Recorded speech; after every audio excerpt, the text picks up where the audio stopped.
I don't know what Hannah's doing. There we go. Right. Yes, thank you, G-Force. I'm aware that I have something running. That's fine. Okay. So, our band of adventurers, the Talaria, are currently sailing towards Mary Libere with the intention of meeting with the Crow's Nest captains and warning them of an incoming Galero representative. Throughout your journey, you have had to contend with both the weather and wildlife. Within your first day, you had been attacked by merfolk. Shortly afterwards, a giant shark. And then, while sailing through the midst of a storm, you were attacked by a pirate ship. Thankfully, on all these encounters, you were able to either drive off the threats, defeat the threats, or escape. Never a dull moment, though. You had found out somewhat recently after that battle of one of your crew members attempting to kill another, speaking utter nonsense and rambling. You had to quickly investigate to see if the rest of the crew was at risk, and through careful investigation, you were able to discover the cause of the crew member's ailment. Seemingly not adhering to keeping everything clean and tidy, it appeared that he had been bitten by lice and was suffering from typhus, which, as luck would have it, is not infectious, meaning that you wouldn't have to put everyone into quarantine while you found the issue, which would no doubt slow your travels. After a severe dressing down by the captain and by Arjun, the crew set about cleaning the ship top to bottom before continuing on the next leg of the journey. And that is where we left off.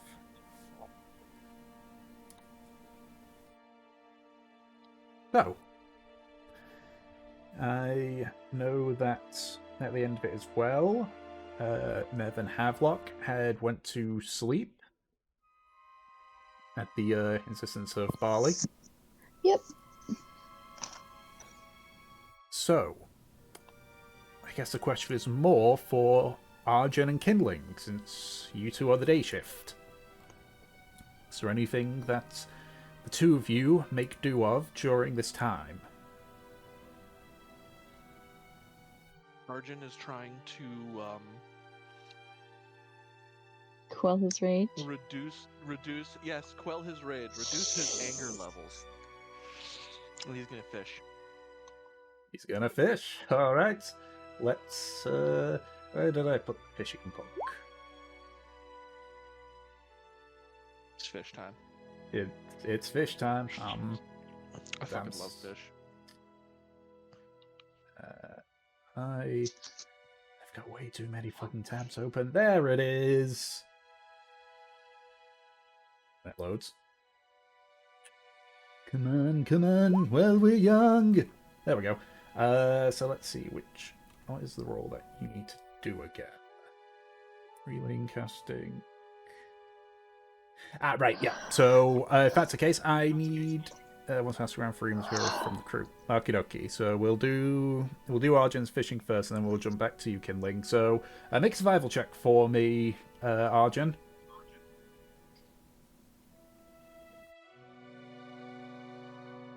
Sir Bibble. Yep. Sir Vivel. Sir Vivel. 15. Okay. Roll a d100 for me.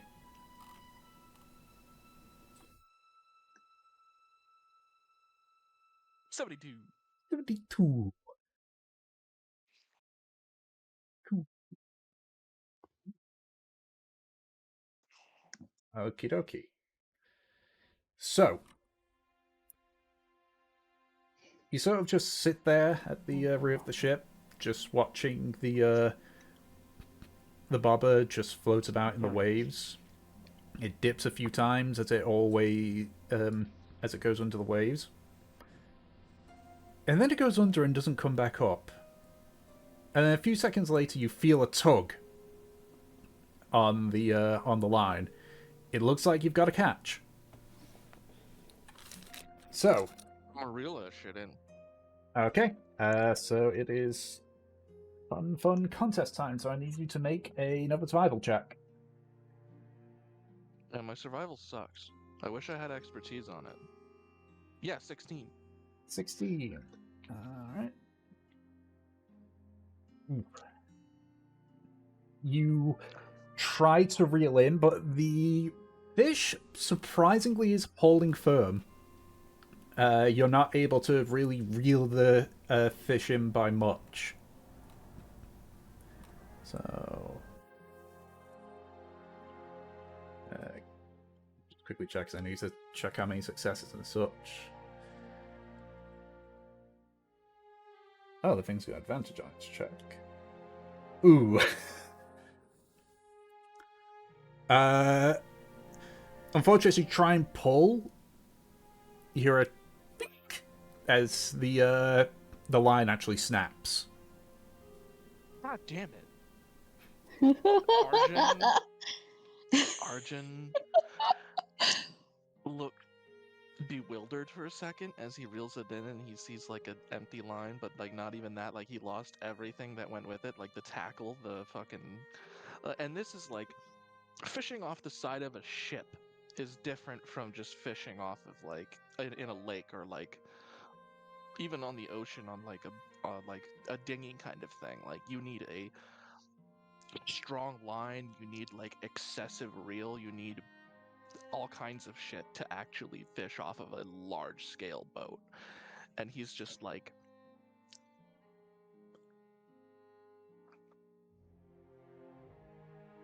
I'm gonna roll something for him.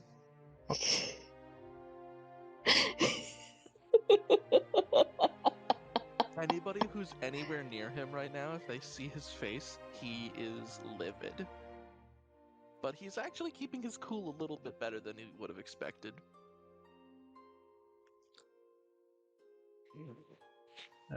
Volley's shoes just sort of at the wheel, just sort of like looks over, it's like, "You all right, Arjun?" I'm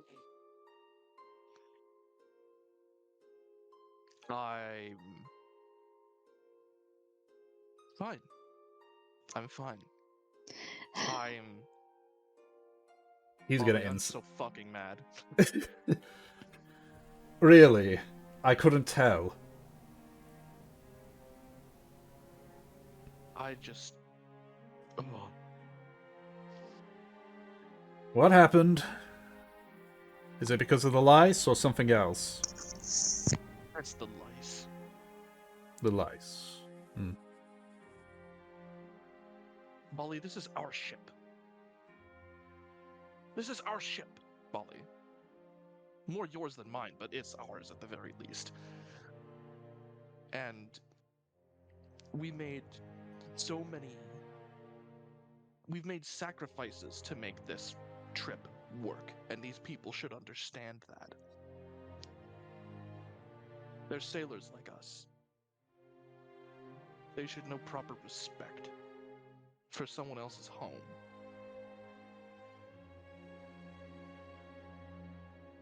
Aye, that's true. If I'm being honest with you, Arjun, I did question the capabilities of the crew. After all, they're from ones that Havelock found. I'm not one to follow stereotypes, but, well, it doesn't help it much. That said, the majority of them are behaving themselves, so maybe the recruiter needed some...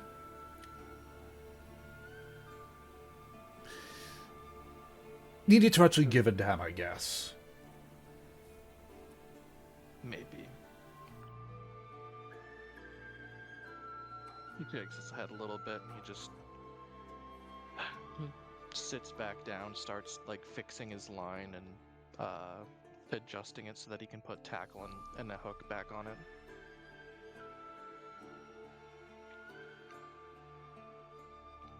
Line broke as well, huh? Snapped. Oh, I'm sure we've got plenty spare. You know me. Aye, that I do.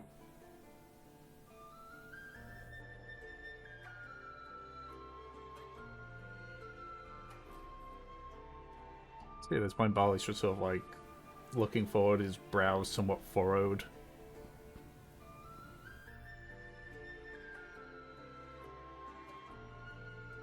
But he remains quiet.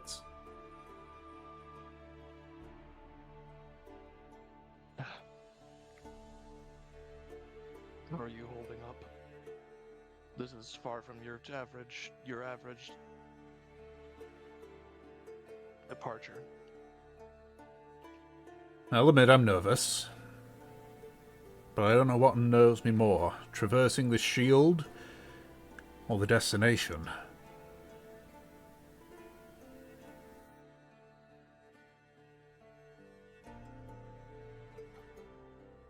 I think the destination is going to be better than you think. I'm sure it is. Just, you know, when you travel to a port, you like to learn as much as you can about the city that it's based in. Can't exactly search up a lot of information for Mary LeBerry, and anything you do find is typically making it seem like the worst place in the world.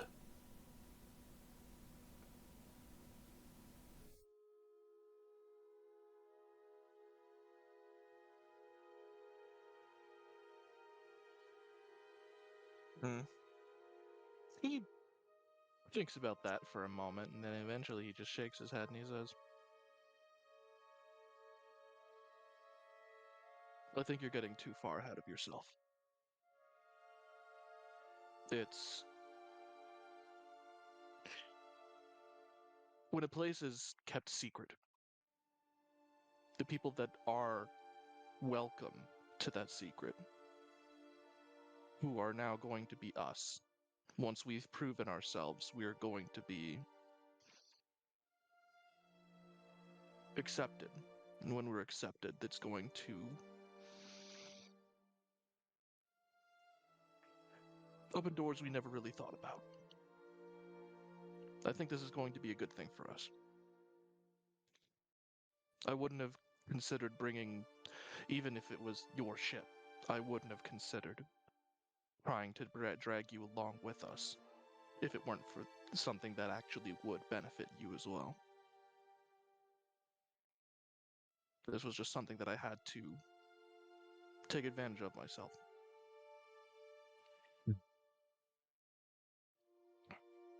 I'm sure it's just paranoia based on the old sailor stories that's just getting me like this. We'll try to shake it. I think that while this kind of talk is okay between the two of us, anybody who was overhearing, would be a little less friendly. Of course, I'll keep my opinion to myself. And I look forward to be proven completely wrong on all accounts. That's the spirit.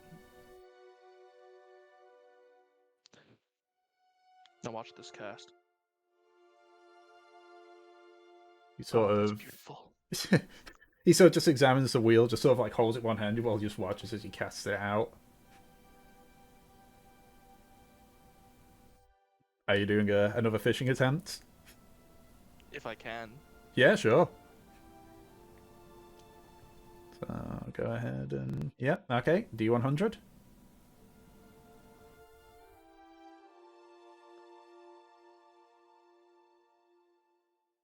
$65. Okay.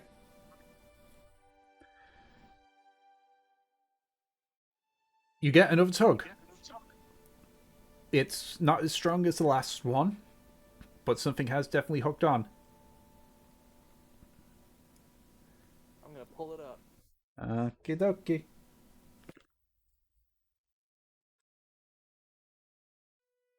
Okay. You you're able to start reeling it in. There's still a substantial distance, but uh, as the as you can sort of feel it thrash about a bit, the line's holding, but you still need to pull it in a bit more. Um, this is partially like I understand if this isn't the case. Um, I kind of wanted to ask if I could maybe do this for the reeling part. Could I use sleight of hand instead? Because it's a much higher stat and it kind of fits. Uh, But at the same time, survival is what's meant to be used for this. It's just I didn't think about that before I statted in my own stats to begin with. So how about this? How about it still be survival, but like the more you fish, eventually it'll because it's a case of you're not proficient in survival, right? yeah. Well, I am proficient in survival, it's just my wisdom is low. I tell you, we'll still have it be survival, but as Arjun gets more adept at fishing, we can switch the stat that's used. Okay.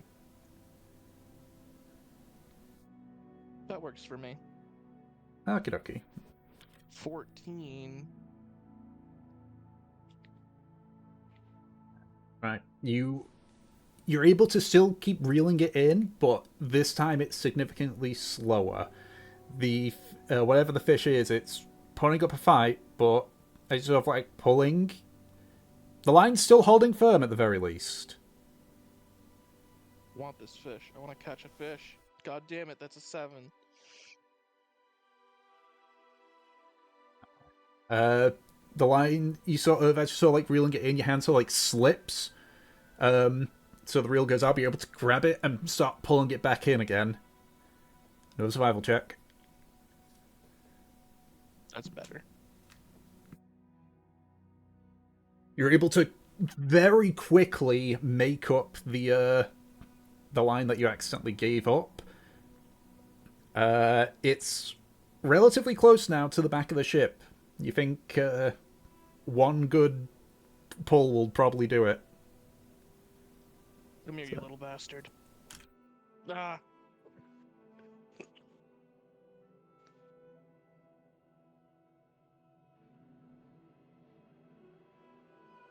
Uh, you.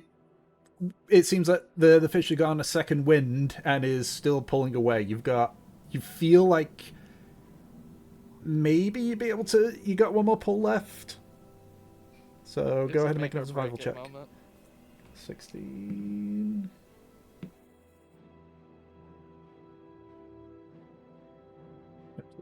Okay. You sort of plant your feet on the back and sort of like lean back using your entire body weight.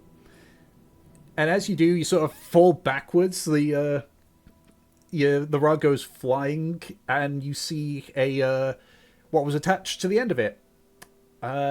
It's a swordfish. I got a whole ass marlin, boys.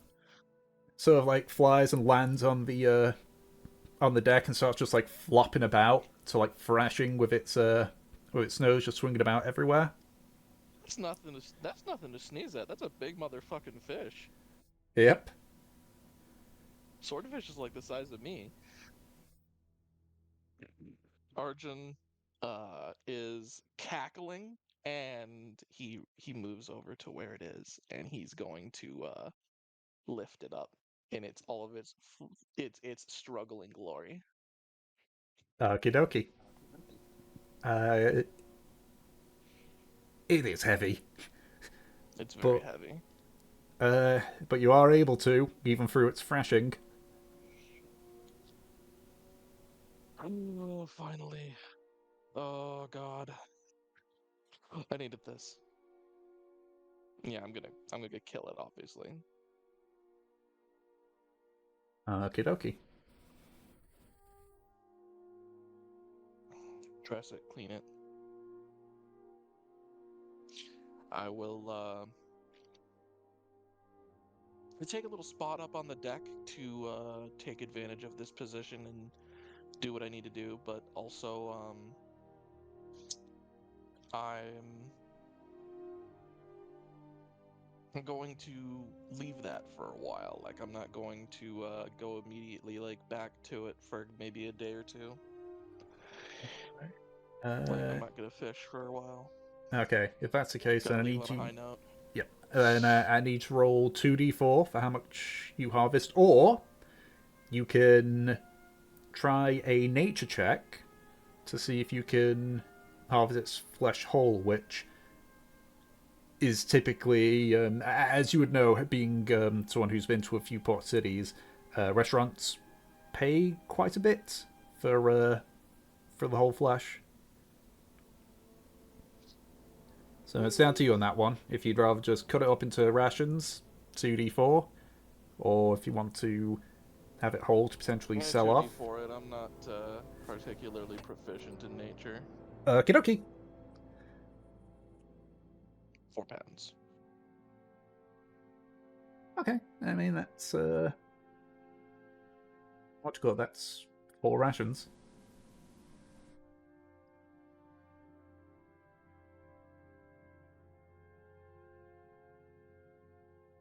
Alrighty.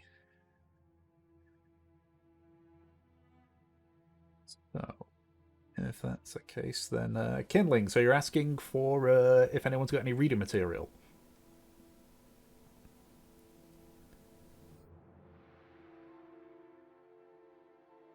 Alrighty.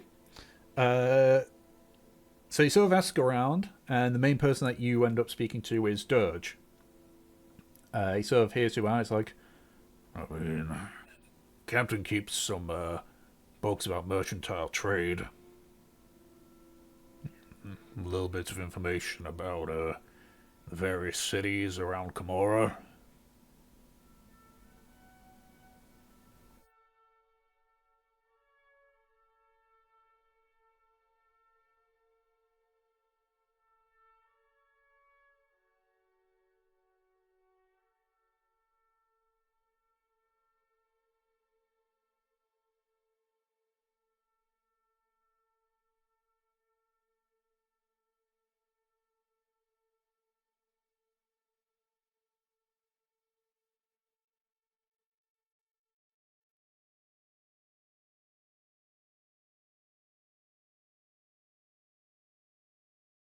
Okay, this type. I'm trying to remember. I think at this point the Algos would be around here. I think.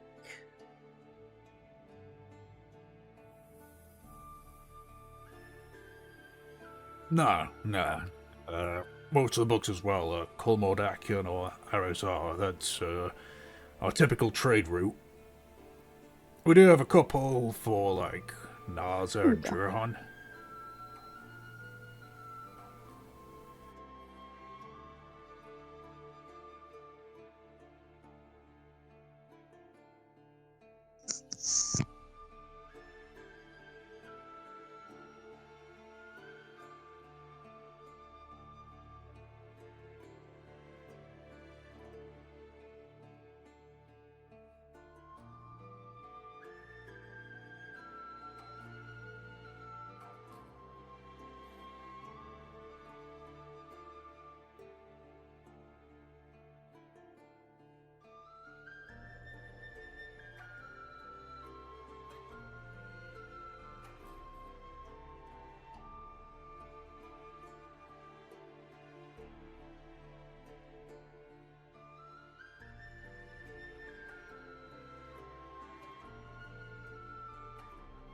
Blink, blink, motherfucker.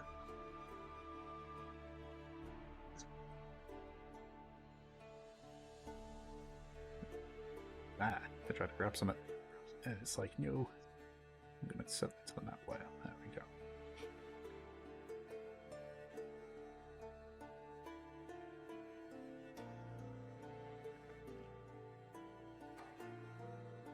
I'm leaving now.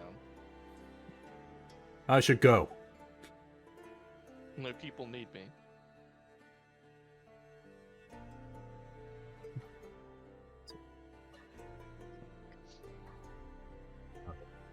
Well, all right then.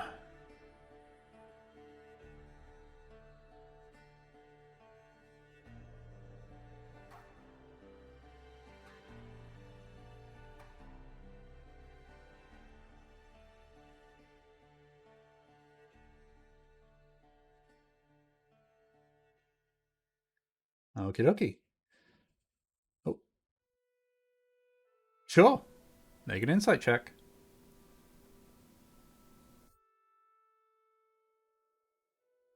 16.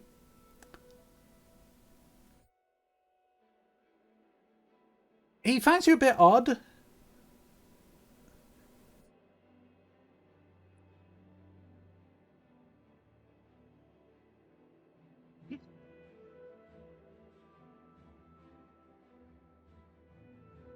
You know, it's like a bit odd that, you know, the conversation starts and then suddenly just handbrake stops.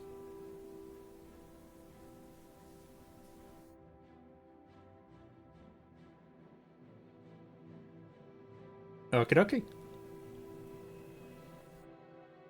So, if that is the case, so Smev and Havelock shift. Alright.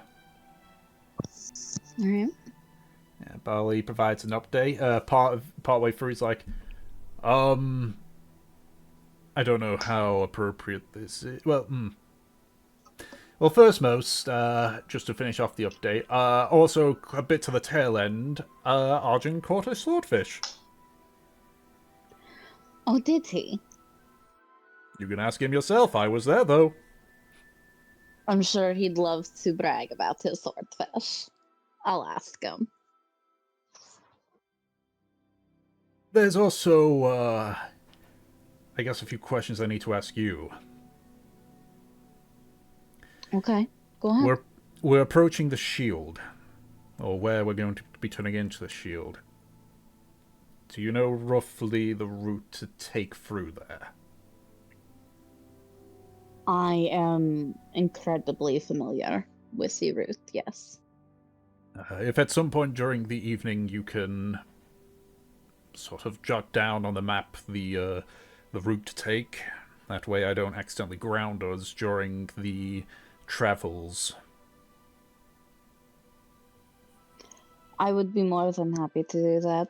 I will make a note on the map and maybe some tips and tricks. It can be tricky. The other one is of Mary the Berry itself.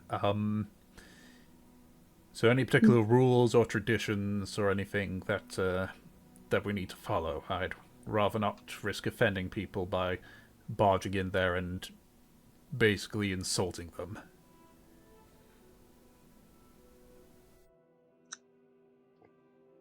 She looks off just out to the sea, thinking about this. It's more in the case of if I am on board, if I'm on shift when we arrive there. Of course, I'm happy for us to weigh anchor until the evening for you to guide us in there if you'd prefer.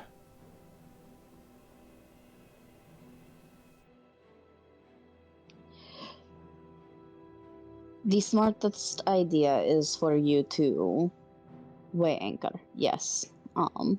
Though, if we are approaching there, you can always just get me up. One of the big things about Mary the Battery is that when you're new there, people are going to eye you. A lot. They're going to give you shit. Don't take it, but don't start anything. You know what I mean? It's kind of a hazing process, if that makes sense. Basically, keep my nose clean. Exactly. You deal with that for a little bit. Honestly, the process will probably be sped up if I say you're cool. Just behave yourself, but show you have a spine. Got it. Got it. If you don't know anything, don't be afraid to ask.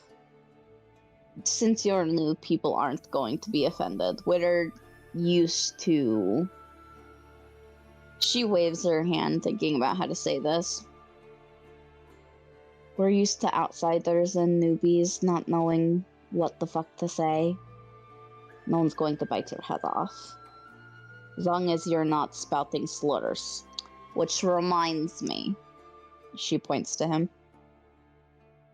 Don't use the word pirate. Of course. They are... What was it? Moen, I think? Moen. Or Moen. Moa. Moa.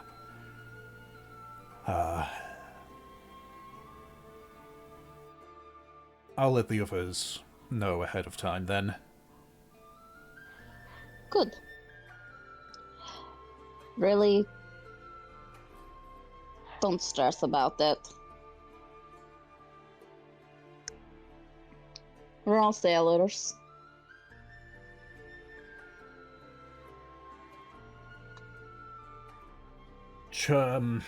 Which actually reminds me as well, what docks are there, and which one is it that we intend to land in? I would need to know, because I don't know which side of the island they're on. Right. Well, we were going to board at the docks, like up top. I'm assuming that's Green Run? Yep. Okay. Yeah. She just kind of points out in the distance, more of just a gesture than anything.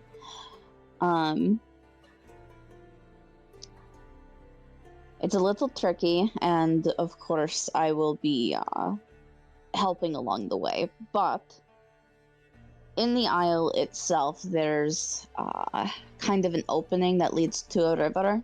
It's wide enough for ships. It's called the Green Run. It's the closest to the city, and essentially the fastest way of getting there. If we went to the lower docks, we wouldn't be able to stay for as long. These ones are heavily guarded and vetted.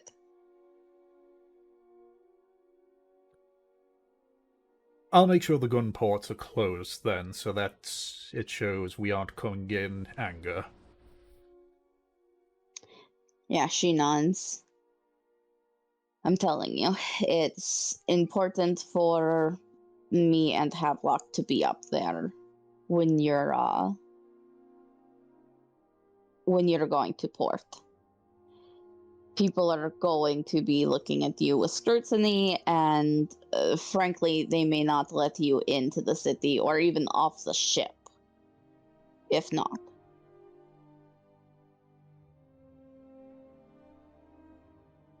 Understandable, given how big of a secret it is. Yeah, she nods. Any other questions? None at the moment. If they come up, I'm always open. Right, of course. I'll remind the day crew on the proper title for the Moens.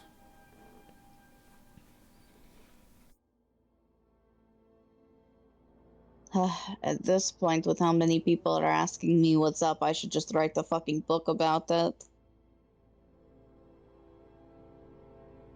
To be fair, it'd be a bit of a waste of time if you tried to publish it in Karmora.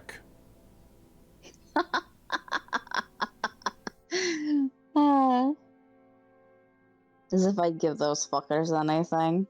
But I see your point. Might work for the other places, though. Actually, Arizar probably won't be too keen on it. She rolls her eyes, but she looks amused. Probably best I keep it as a mouth to mouth kind of deal. Probably best.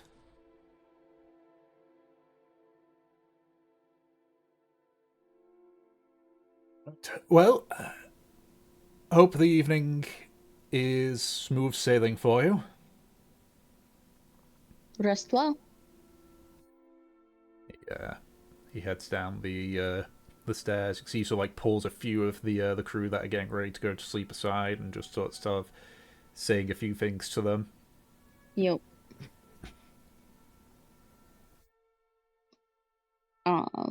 Is Arjun still up? Yeah, he's around. Alright.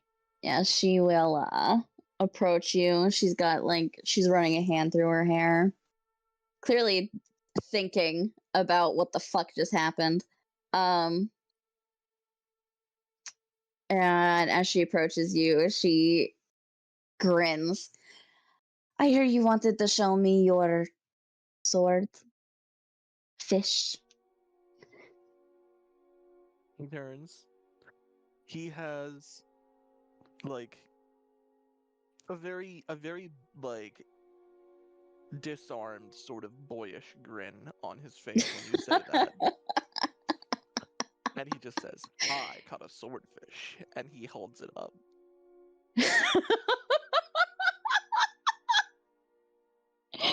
Friggin'. Yeah, she looks at it. I mean, it's impressive. That's like, what, fucking as tall as you? Bigger? Just about. He like holds it. He is he's not posing or anything, but he looks proud. He looks Oh, I content. wish he was. It'd be so funny. Friggin'. What are you going to do with it? Just food? There's food. Yeah, she I've nods. been out of the game for too long, he says.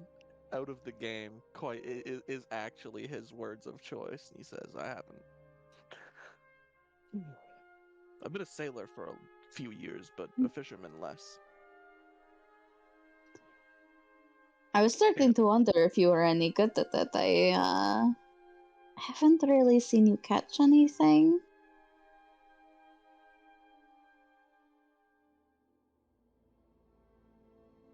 there are things that I've always been on the sea for, but pulling things out of it wasn't exactly my talent.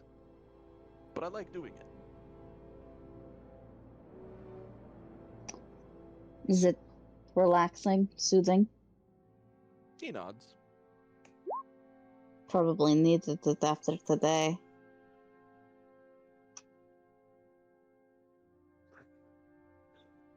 Honestly, it was looking pretty dicey a minute ago. Oh? I was trying to catch something entirely different and the line snapped before this. Shit. Think it's another one of those, like, gigantic fucking sharks? I hope not. Me neither. We don't need anything else happening.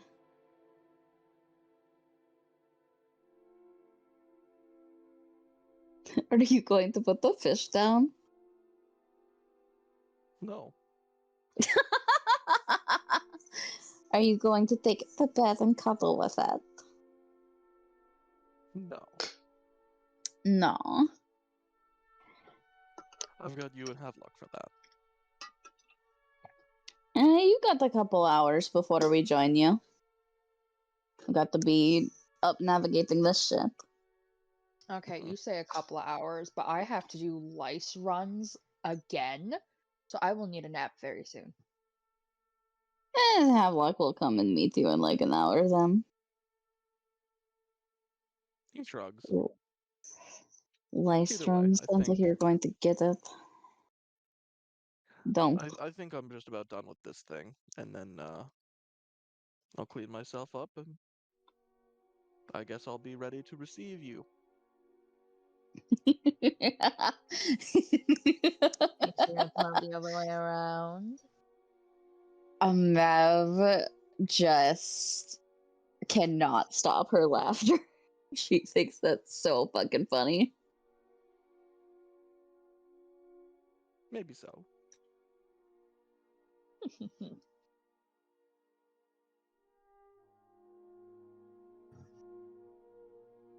Havelock's case.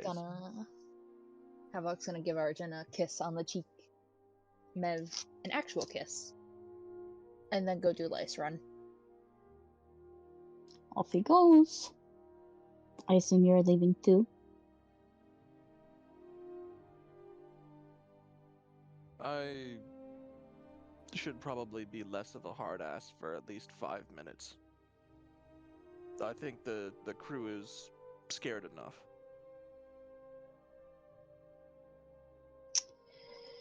She looks around at them. Maybe. But there's more downstairs that can be scared. True.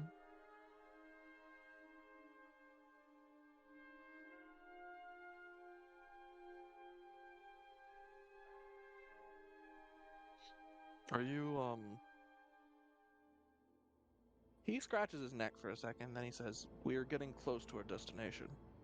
You nervous?" Unbelievably. She smiles. Are you? It's your first time. I'm not nervous. No? Shakes his head. Why not? New places just need breaking in. I'll either be cast out or welcomed. There's only 2 options there. It's pleasantly simple.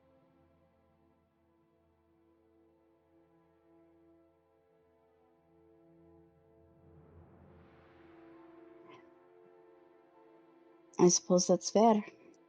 You aren't coming into it with the same history I do. New slates that are always easier.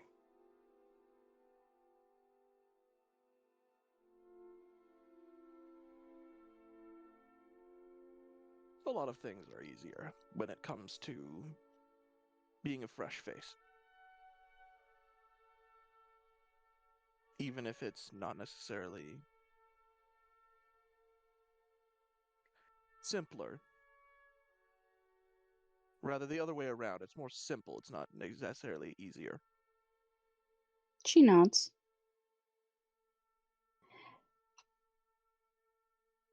Do you... From what it sounds like, you've got a lot of experience being new. Do you often move around? What did you say at the end there? Do you often what? Do you often move around? Like, do you not stay in one place? It's been that way for much of my life, yes. She nods.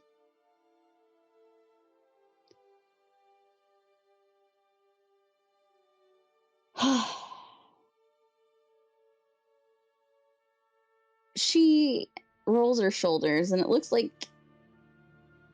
she kind of wants to continue the conversation, but she kind of doesn't, because, like, she's already made clear that Mary Lou Berry is kind of a loaded place right now.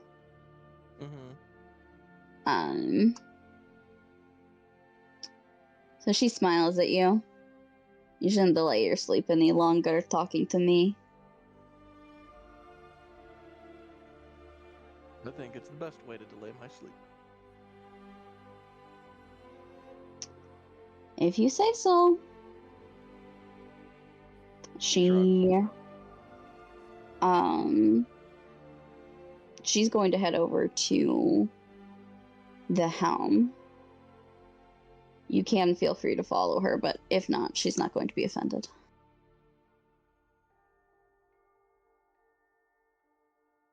As you're walking away, he says, "I'll be waiting for you."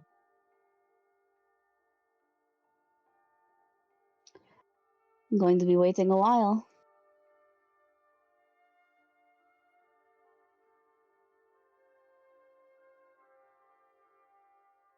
Doesn't really give that an answer. He just seems like it's pretty much a nod to that more than anything, and then he steps back aside, takes himself elsewhere. All right.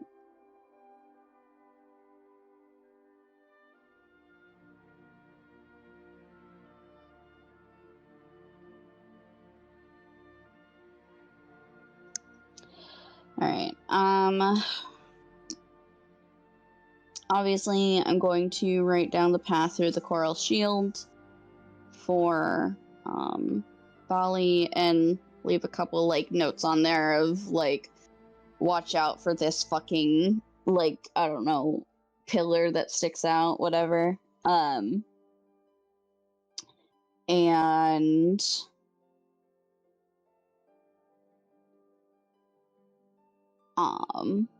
she's going to put on like a separate piece of paper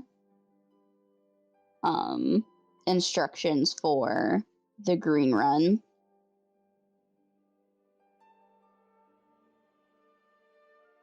Okie dokie. Actually, no, she's going to put them both on that separate piece of paper. Mev's a good artist anyways. She can draw a fucking map. Mm-hmm. Are you sure she knows how to draw? I didn't think that was one of her talents. It's not something that's been established since the beginning of the game. Nope.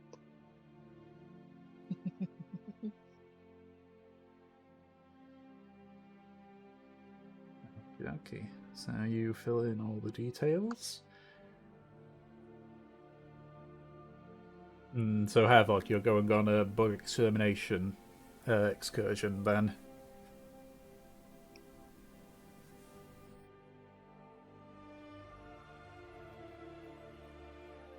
Am I right on that one, Anna? I'm sorry, can you repeat that? You're going on a bug extermination excursion. Correct. Okie dokie. It is time to eradicate the light. It is time to the duel. Yeah, are you sure it's not time for the divorce?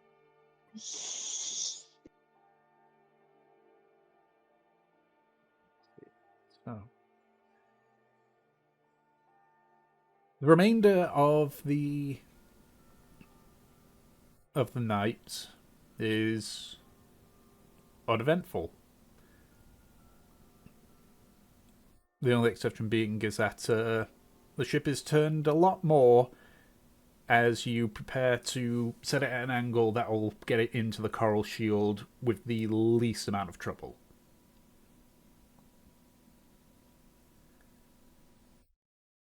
I think that would also be day 4 of what was the last roll, if I recall. Yep.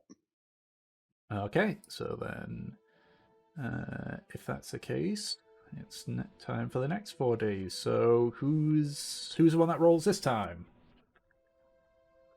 I think that was Kinling. I think it was Because Kinling as well. Havelock was the one that went last, I believe.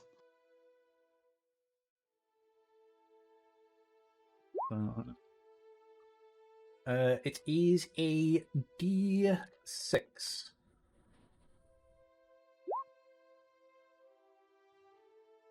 A 2. Et tu, Brutus? Okay. Can you roll a D4 for me, Kinling? 2. Okay.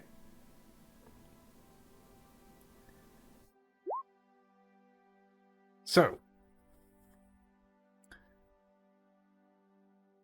you begin the next set of days traveling towards the Coral Shield.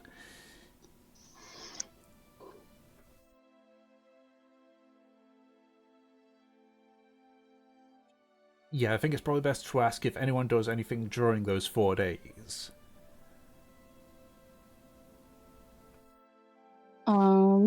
Like anything of particular note, or is it just general, just traversing? I am doing the fucking meditation on my powers to find the Orby inside of me. And I'm also working on trying to push Valkyr, like block.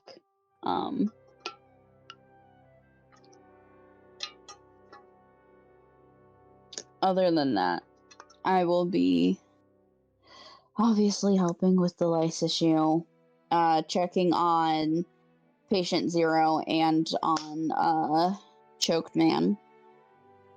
Okay. Man. Yep. Is there anything else? Well, obviously, like checking on Avo and the food and the rats and making sure that Bolly's got the coral shield stuff and all that. It's a lot. Mm-hmm. Okay, so for the first 2 bits, the whole, finding the orb and practicing on blocking off Valkyr, give me 2 wisdom checks. Oh boy! See if I give myself a seizure. Frickin'.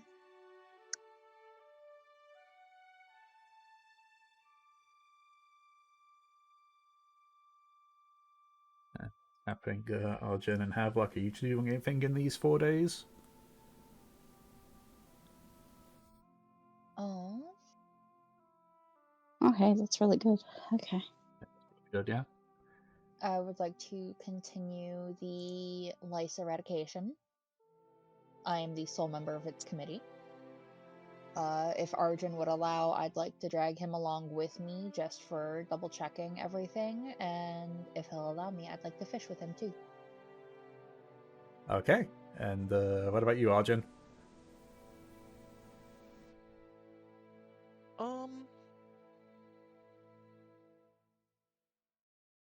I'm thinking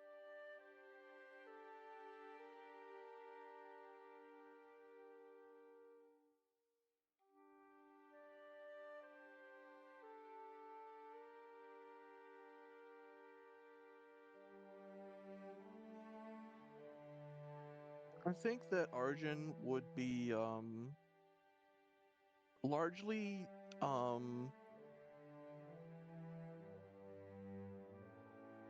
I think he would be spending a lot of time with Mev and Havelock.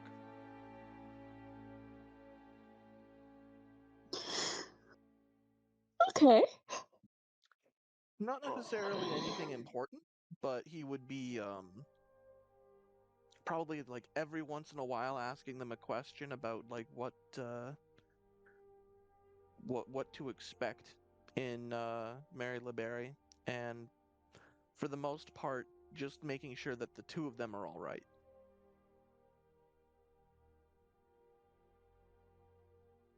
I'm sure that they'll be very happy with your company, so.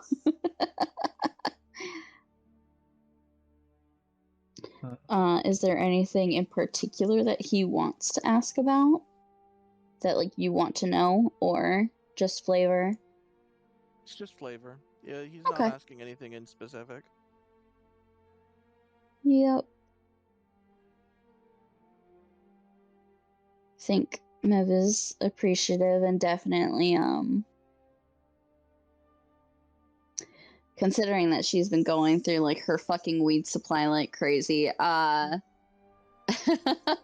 if Arjun is around, Mev does that considerably less. Mm-hmm. Also check squared box. Mm-hmm. Oh, that's good.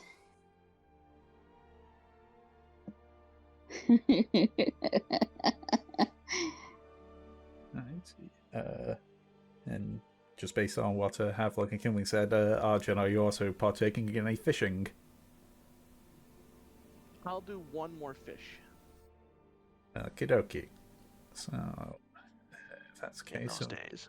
we'll start from the top then. So, well, before we do the fishing stuff, because this is going to be three of those happening at the same time.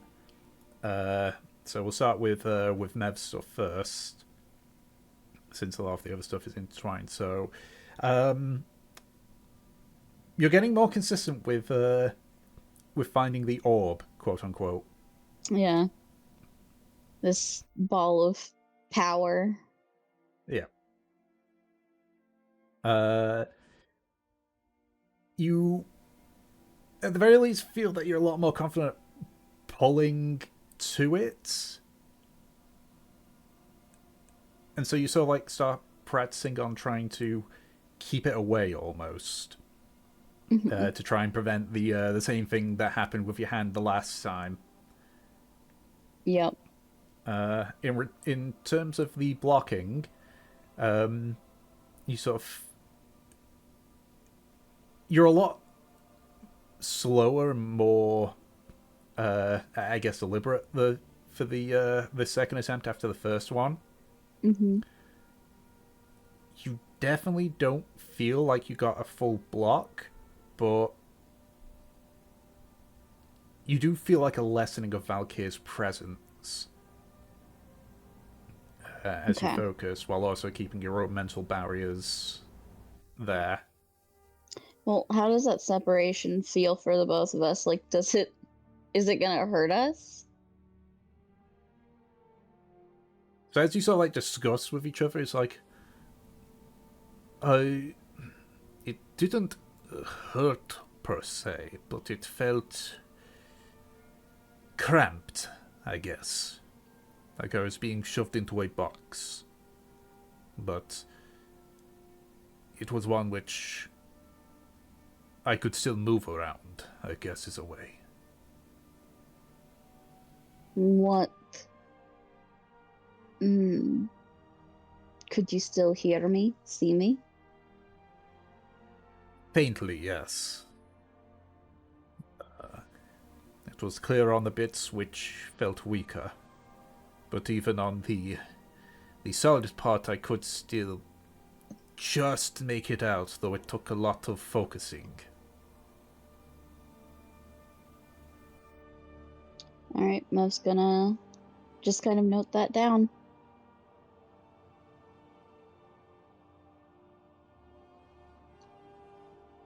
Okay.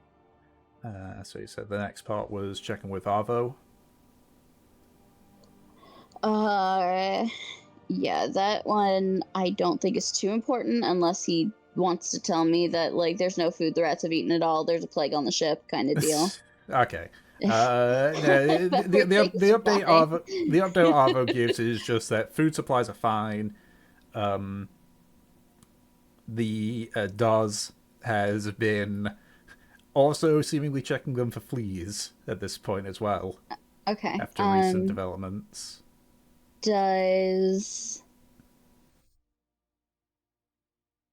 Are they gonna need to resupply when they get to Mary LeBerry? They might need to resupply on seeds, but okay, not a whole lot. He's been able to salvage a sizable amount of them. Okay. With Chokeman, he's recovering well enough. Okay. A few days. Basically, Aldarian basically explains like he just wanted to be monitored for a day or so. He's perfectly fine. He's just gonna have some bruising on the neck. Mm-hmm. With Patient Zero, or Lice, as I guess we're calling him, Aldarian provides an update. The good news is that he's no longer acting delirious or crazy. Mm-hmm. The bad news is that his fever's not getting any better. Okay, so this guy's not good. obviously we can't check like temperatures here, but does he have an estimation? Like, is it like brain cooking levels? You can see that Aldari, they've moved him from the brig at this point, now that they've shown that he's not going crazy. Yeah. And you can actually see that he's, based on Aldarian's assessment, it's not brain cooking yet, but he does keep a tub of cold water nearby just in case he needs to, like, force him to be cooled down. Okay.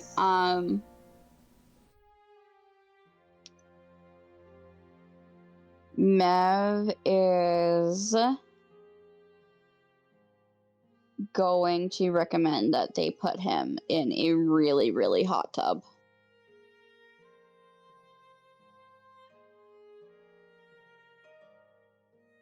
Right. Of course, I'll get Arvo on it then. He has the heat metal magic. I don't.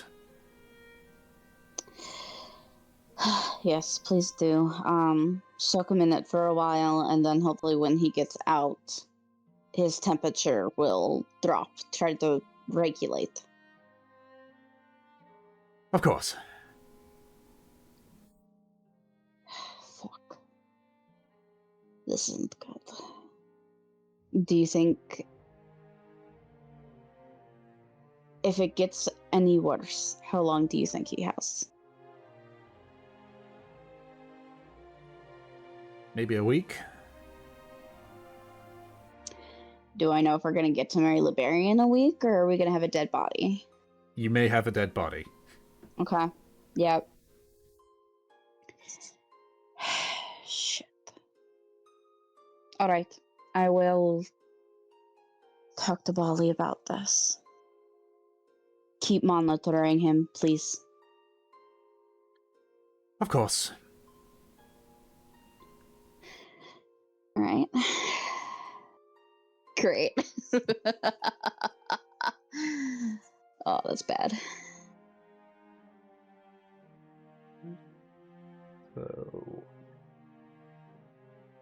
I think those were the main, like, the main ones outside of just, everyday captain things. Yep, but aside from me now having to tell Bali that, like, we might have a dead body, like, on the ship if this guy does not get better. Okay. Yep, so just check again. So Havelock goes on bug extermination with Arjun checking to make sure everything's fine. So if that's the case, Arjun, make a investigation check. Investigation. Yep. 15. There are still a few bugs, but there is a significant reduction of them. And you also notice as well that they're less lice and stuff, and more just like, your everyday housefly and everything. But it appears that the majority of the bugs are being exterminated on a daily basis.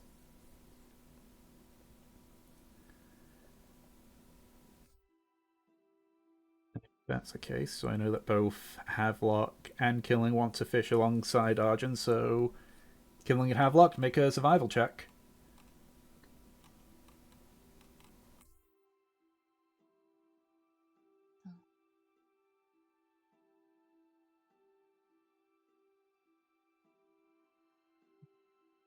And Havelock as well, if you're fishing alongside him.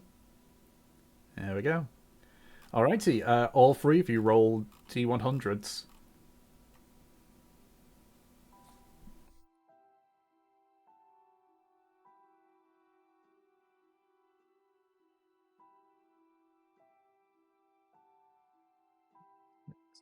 Nice. 69.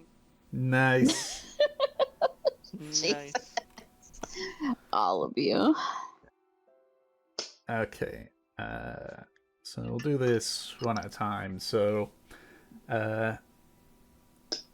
Avlok, as you're just as you're fishing alongside the others, but I mean, roughly at the same time, all three of you get a bite each. Maybe there's a couple of minutes between it.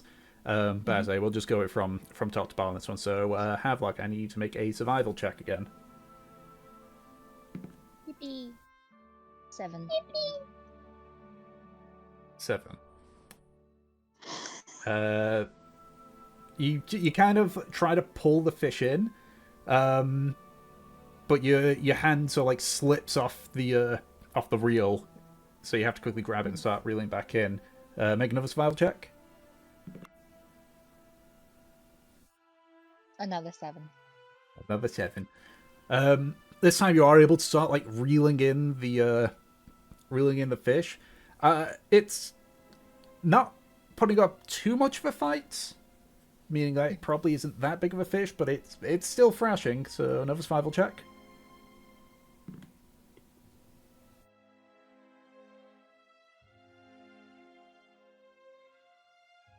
Hmm. 14. Alright, you just start reeling in it really quickly, pulling on the rod, and as it comes over the edge, you can see it's a tiny little lionfish. Ooh. Now, Tom, Yes. are the lionfish supposed to be in these waters? Could be. Lionfish, sort of, what do you call it? One sec.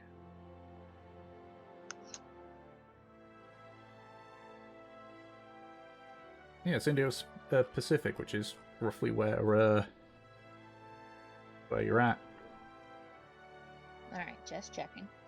Usually that means we're close to coral.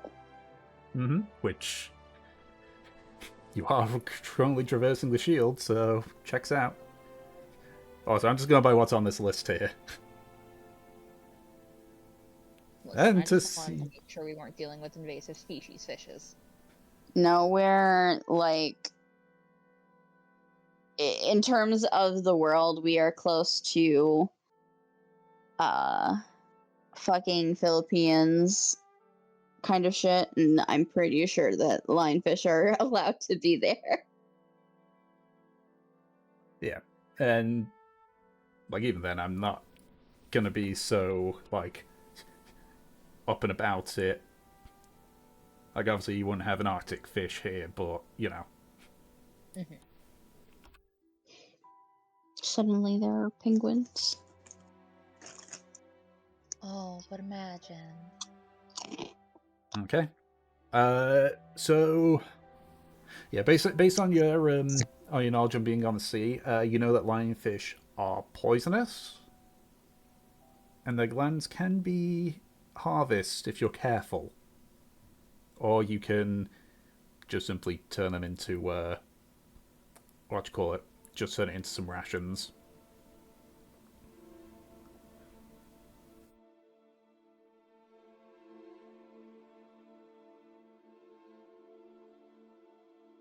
What would you rather do, Havelock? Rations or try to get its glands? I'll give it a shot. Let's do it. Let's try to get the glands. Okay, make a nature check. 4. 4. You aim the knife and sort of like cut into it. You're just trying to remember where the glands are, and you sort of like slash through to the end. And just to like peel off the fish, you can see that you've cut clear through the gland. Well.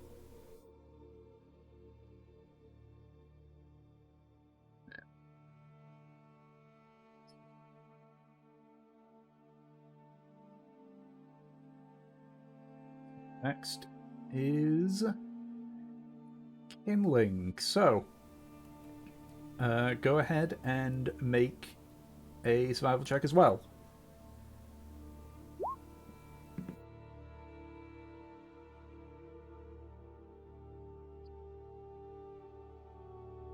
Like with Havelock, just the inexperience as you sort of like accidentally let go of the reel, and you sort of like have to quick reeling it back in, giving it some distance. So another survival check.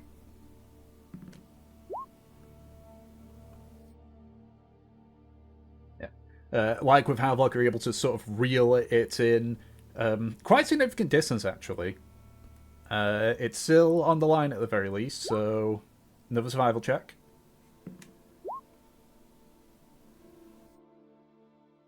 Okay. The fish still like thrashes left and right a bit, so you're able to sort of like keep it. You essentially like hold it there to hope that it tires out, which it does seem to be doing. So make another survival check.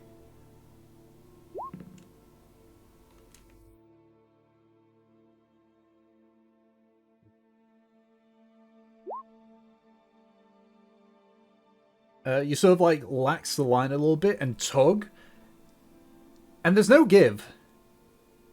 And you sort of like reeling it in, thinking the fish is tired itself out, but as you pull it up to the top, it looks like it got off the hook.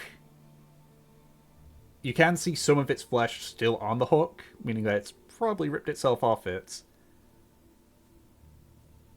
Ouch.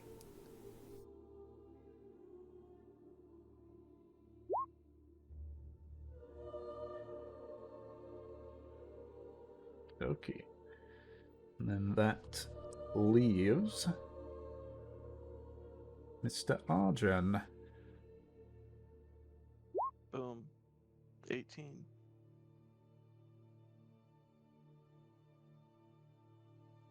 Okay.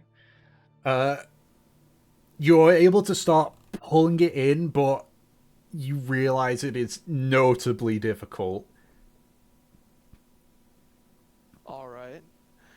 Arjun, after kindling has appeared to have lost his fish, he's gonna ask kindling to help him pull this one in. Kazaki. Making a survival check with advantage this time, then.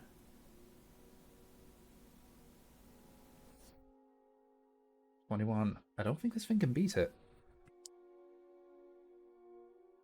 Yeah. You begin to sort of like pull on the rod itself. Eventually, the rod sort of like bends so much that Kindling actually like reaches over and starts just pulling on the line itself. As you both sort of like begin to pull up, you pull onto the deck a giant manta ray. I've never eaten a manta ray. What do we do with this?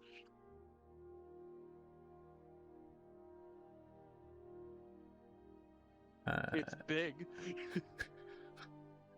Considering it comes on the back of the ship, so I'll leave it there. It's like, yes, incredibly so. I mean, its fins tend to sell for quite a bit. Arjun makes like a not bad face. He's like, all right, that works for me.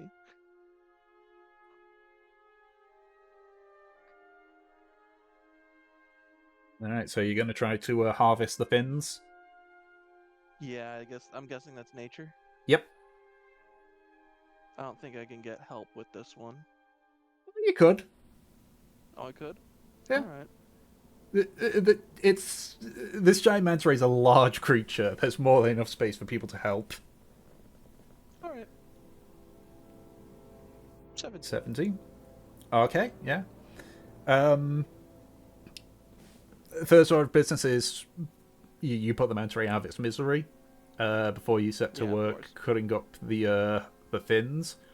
With the help of kindling, keeping the corpse stable, you're able to slice off both of its fins. Hell yeah. I'll put that in my...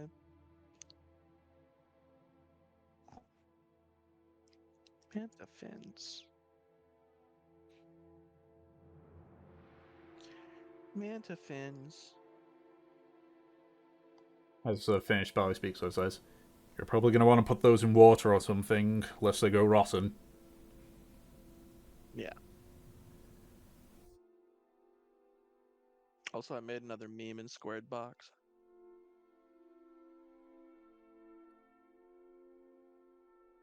Oh my god. Oh my god, what the fuck is this? Mev is now bawling. Oh, the caption? I mean, you won't be able to get much out of her, but you might be able to get a small bit of meat. I could see that working. He Arjun will try to get like a little bit of meat off of what's left, but he's not expecting much. Okay. Given the fact that you've sliced off probably with the fins a good third of its body, Yeah. let's go with 2d4.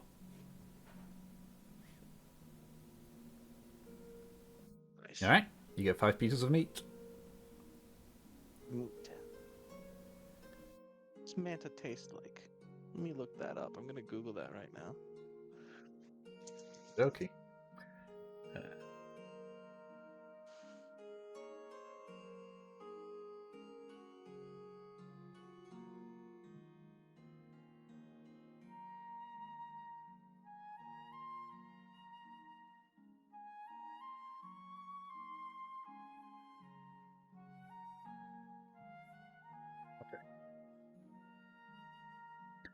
So. Oh, so it's like cod. Okay. Interesting. Apparently manta rays are illegal to eat. Yep, they are. Due to overfishing. Damn, Don't have to rebel. worry about that in this time. Yep. But we certainly can make it an issue. Cast the lines.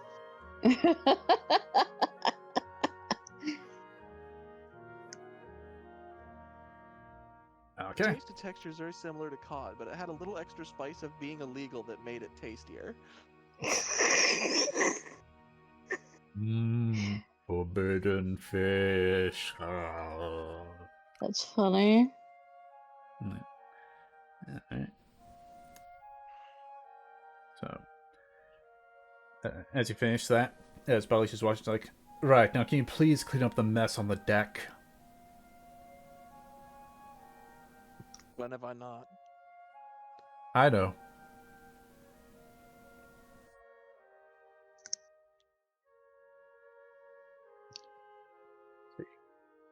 So, Nev, can you roll a d20 for me? Oh, okay. What for? Fighting for her life. Oh boy. Yeah, damn it, that didn't work out well. Can you roll another one? Yep. The fat uh-oh from me, dog. Uh-oh. Okie dokie. So, so it's on your watch that this event happens. Okay. So, as you're sailing through, but it's around the third night that you're sailing through the Coral Shield, you sort of begin to adjust your heading a bit, knowing that there's some outcropping of rocks. When you hear a scrape, just a and the ship suddenly judders to a stop. Everyone who's asleep is woken up by the sudden, like, essentially the sudden breaking of the ship. Not, like, physically breaking, but... Did that happen Everybody's because falling I asleep. didn't notice something? It would appear so. So you sort of... you immediately, like, look over the edge, and you can see what the cause was. Okay, what is it? You appear to have accidentally run aground on a sandbank. That sounds like something that should have been a perception check, both by me and by the navigators, whose job it is. Okay, you can roll a perception check as well. Then I already rolled for the navigators. That definitely sounds like something that should be perception checks or whatever. Okay, you can roll a perception check then. A 10. 10, completely middling. So Yeah, I'll say with the 10 it'll reduce the skill check required to unmess it up. yeah. Unfortunately, Right. the navigators rolled a 7, so Yep. So yeah, everything comes to a halt. Mev just looks up at the sky. She doesn't say anything, but you can tell by the look on her face that it's just like, for fuck's sake. She is going to hop down. Is Dirge around? Dirge after a few minutes, Dirge comes up, still in his nightwear. Barley also comes out as well. They're all kind of groggy, but they're here. Yep. Mev just shakes her head. Come on, have to assess damage. What happened? I fucking hit something because I didn't see it.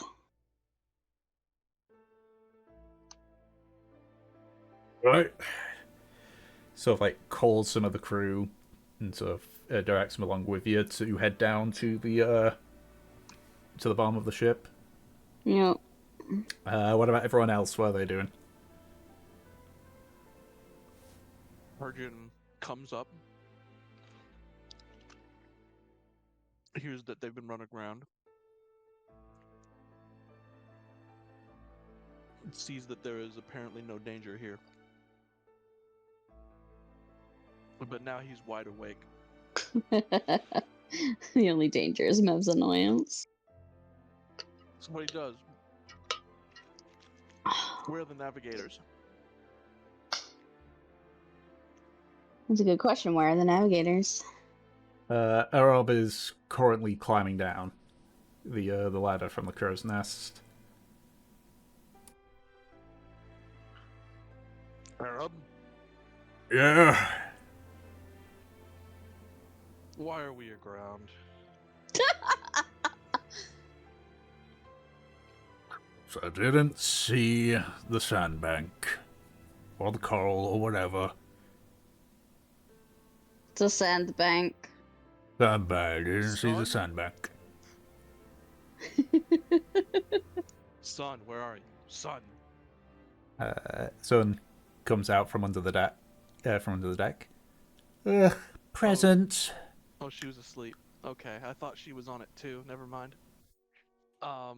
He says, okay, you're off the hook. He looks over at Arab and says,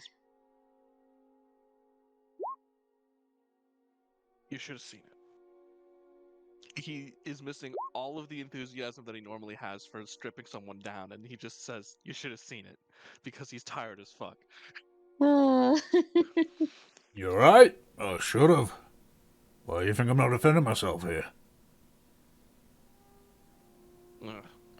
Well, somebody had to say it. He walks away. Being an asshole is now complete. She. Where does Arjun go? Does he go downstairs? He goes downstairs. As Arjun's leaving, Havelock comes around. Why the fuck are we parked on the sand? Because we didn't That's see a the sandbank. How'd you miss the sand? She shrugs. Grabbing her arm, Havelock's gonna pull Mev over to the side, shake her a little bit. Are you high right now?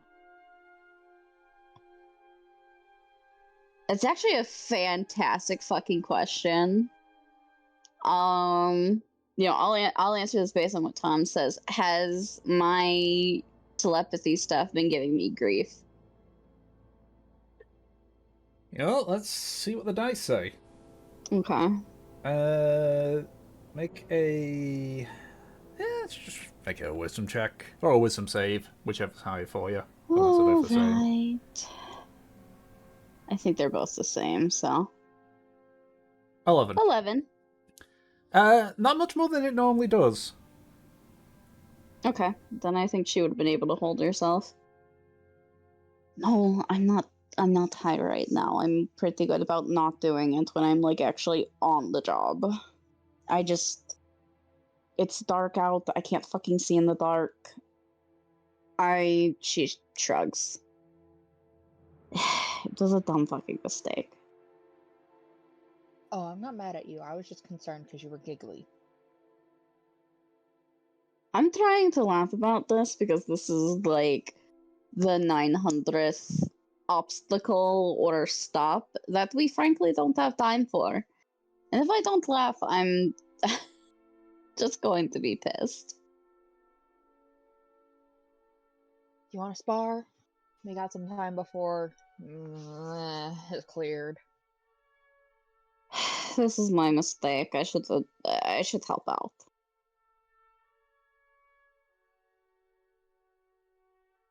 Are you sure? What kind of fucking captain would I be if I didn't help clean up my mess? I was the one steering. Frankly, I'm a little disappointed Arjun didn't come and yell at me.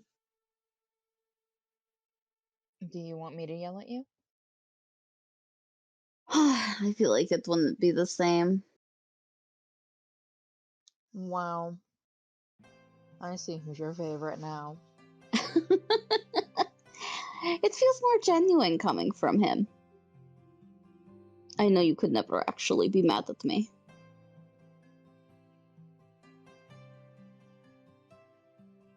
He's just gonna pat her on the head and shout to the others. Alright, we got sand to clean up, let's go.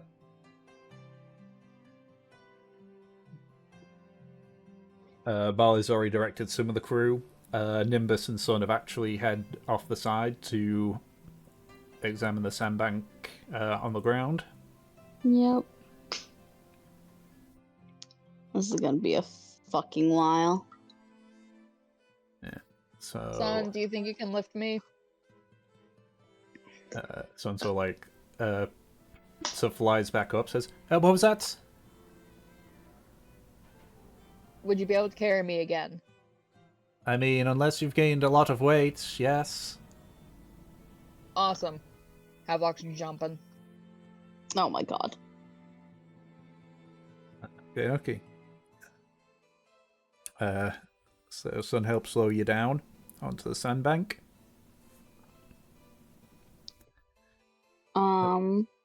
Mev is actually going to check the, like,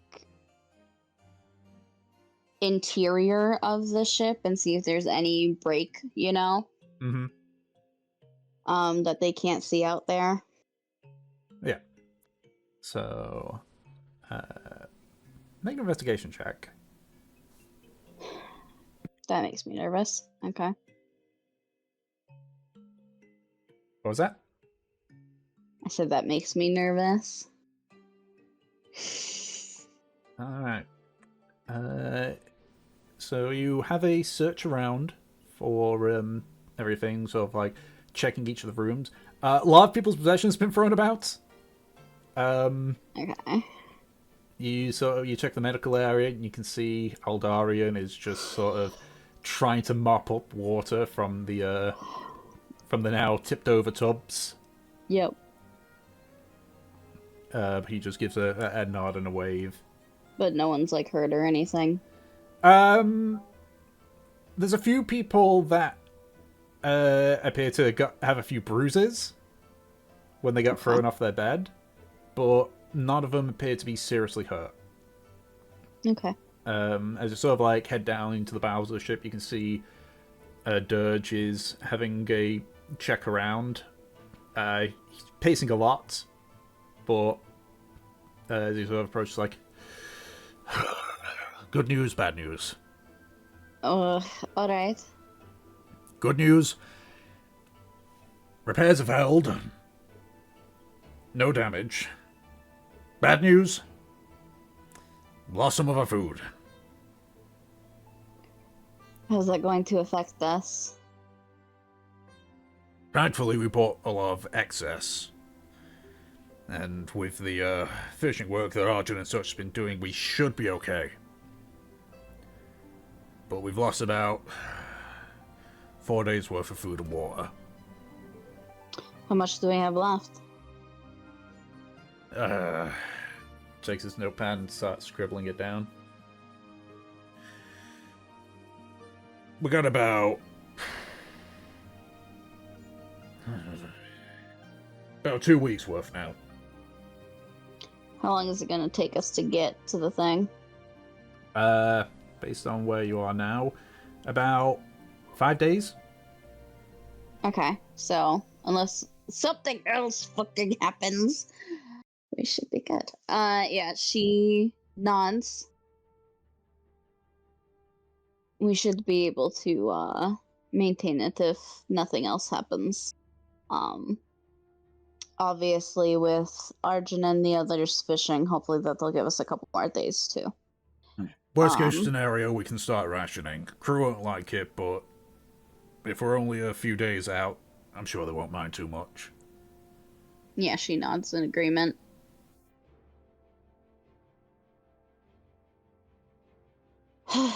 So, no damage to the ship. When do you think we'll be off this fucking thing? Depends. We can try shoveling our way out, or we can wait for high tide.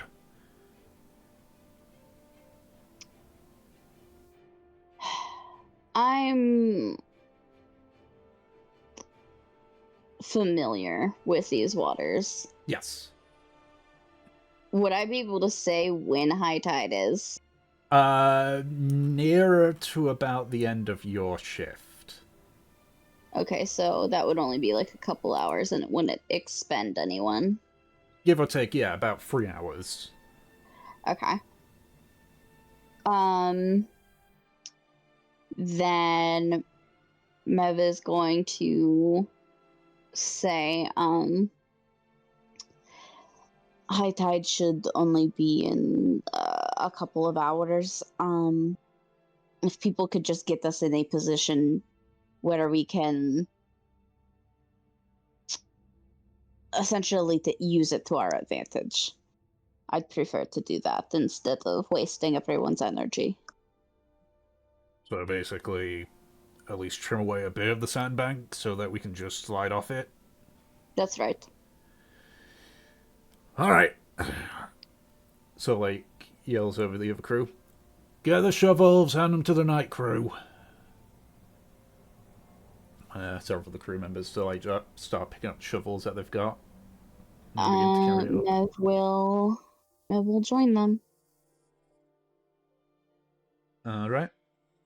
So, they quickly use several bits of rope just to make makeshift ladders, rope ladders down. Yep.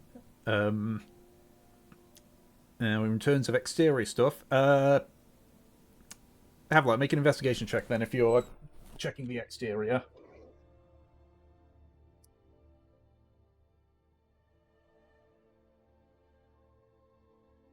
I was a 17. Yeah. So you sort of check, you sort of like scrape away at some of the sand. Looking at it, looks like it's only just some light damage to the paints. Okay. You do see a handful of rocks that were narrowly missed. But all in all, it's only cosmetic damage. Well, it's unfortunate, but could be worse.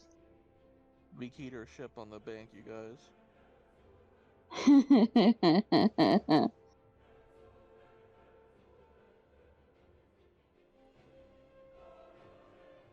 Alright, I'd like to get my ass back up on the ship. Alright. Sun helps you upwards. Barley approaches you, Mav, and says, Right, what's the plan? To get the ship out of the water? Yes. Or into the water, more like. She shakes her head. We're chipping away at the sandbank a little, but high tide should come in a couple hours, maybe 3. We're going to use that to our advantage and get back on track. Right. Good. I'll tell the other day crew to go back and rest then. Please have everyone else, go the fuck back to sleep. Alright. He goes around and starts ordering the crew. So, for the next 2 hours, you and most of the night crew start sort of like essentially making a channel at the front of the ship. You do have to stop after the second hour, though, as the tide does start coming in quite rapidly. Yep. Everyone up. So you all quickly climb in. Several of the crew just sort of like lie on the deck, exhausted. Take a break. You've got a little bit.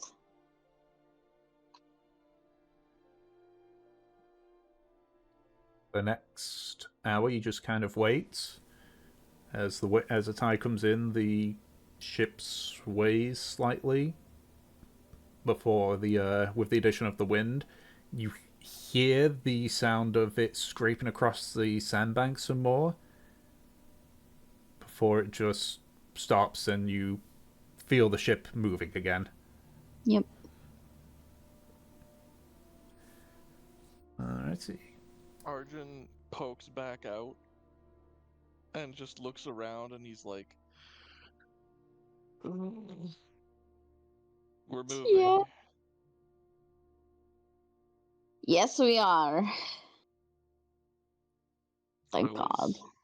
This close to falling back to sleep. And now we're moving again. Good. I'm sorry, what was that last part? Good. Good. Is that sarcasm? And then he looks at Mev and he says, don't let this happen again. I fully intend not to. What, do you think I'm just going to shove every ship onto a fucking bank? I mean, you had 4 eyes on this one and you still ran aground. Well, maybe you'd like to come up here and make it 6.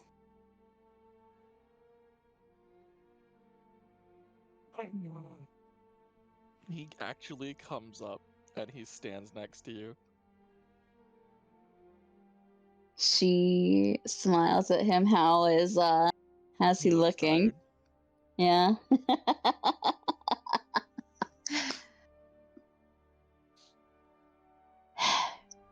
Sorry. It's okay.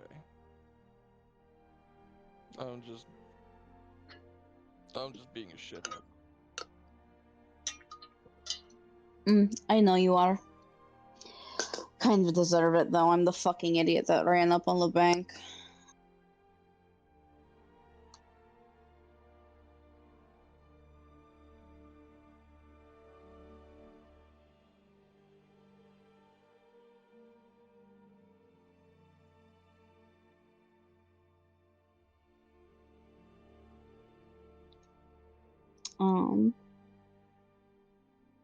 Is Havelock back on and everything? I hope he's back on. I would not be surprised if he fucking stayed down.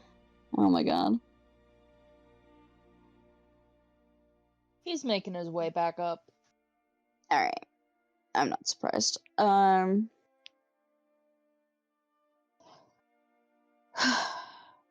Locke, did you find any other damage?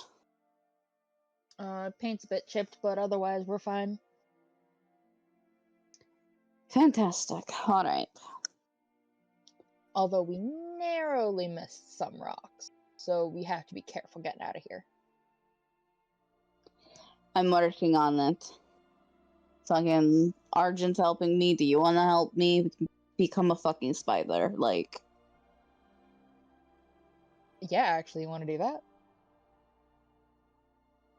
she stares at Havelock for the longest time. Get help or become a spider, because that's two very different conversations. I mean, if we became a spider, we could chill with Dawes when he's a spider. Right, no, I want help. Not whatever the fuck it is you're offering right now. Alright. I'll help. Cool. Alright, let's try and get the fuck out of these rocks. Fuck the rocks. So, that sounds painful.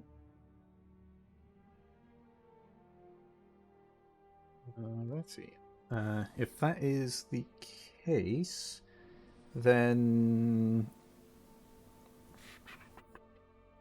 probably survival, but you're proficient in land vehicles, so you can add your proficiency modifier as well, if you're not already. Fantastic. And since you've got a lot of people helping you out, advantage as well. Advantage! Alright, hopefully this fucking works out. Boop. Wow. Holy shit. A 9. Maybe Mev is high.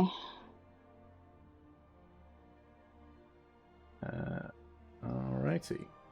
Is it like it takes a while, or the tide is just like so fucking fast that it's like, oh, fuck me?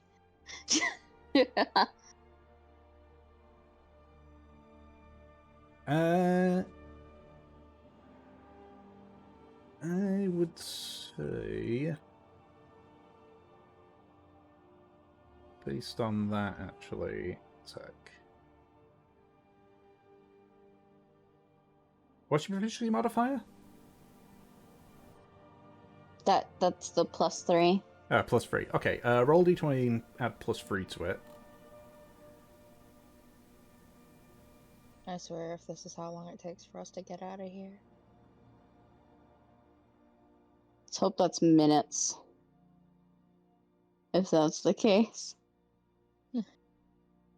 11. 11. Okay. As you're sort of navigating it out, the ship shudders, but doesn't get stuck.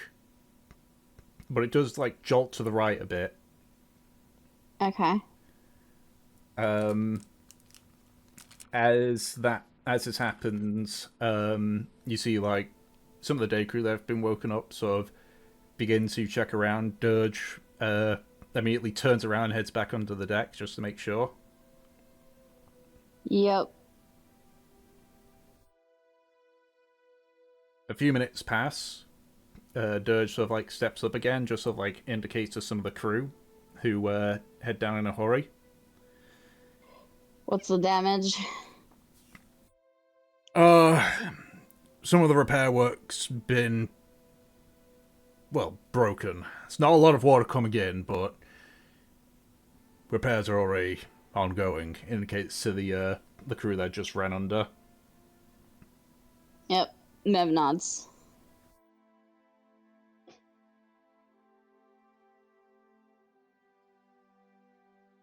Well, he also speaks as any changes need to be made. Need to go slower. What do we need to do, Dirge?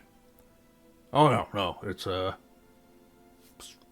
just a little bit below the waterline, so it's not too bad. I've already plugged it up best I could. It's not massive damage, thankfully. We're gonna be getting into more stuff like this with the reef. Do you want me to just kind of slow down so that you can at least repair the damage for now, in case we run into anything else? No, I think we'll be okay. If you're sure, I'm trusting your expertise. It's just some of the damage that we had repaired prior. It wasn't gonna hold that good anyway. but it'll be fine. If we're close, if we're close to Mary Libera, then we can dedicate time to proper repairs there. Do you think you'll need a dry dock? No. All right. Maybe once. He sort of waves his notepad. The weight that will be taken off once we dock should bring damage above the waterline. All right then.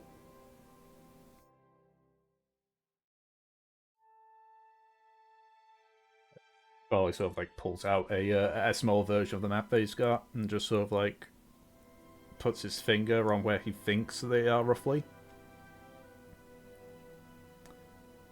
We should be there in the next few days. I hope so. To be honest, I hope so as well. Would it be rude if I ask them if there's like a super secret route through here? Because this has been stressful. You mean one that doesn't involve the coral reef? Yes.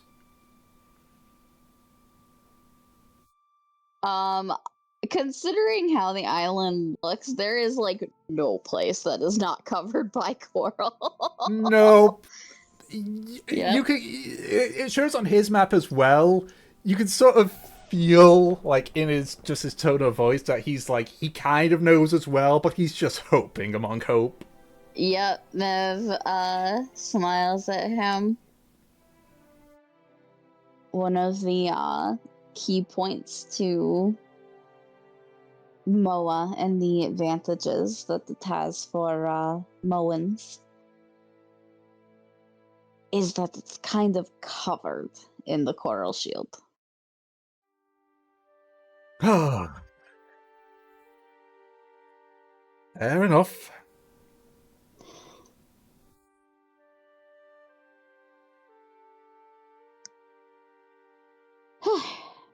I would say, you know, don't worry if you come through here again. You'll get used to it, but I've driven ships through here for what, 8 years now?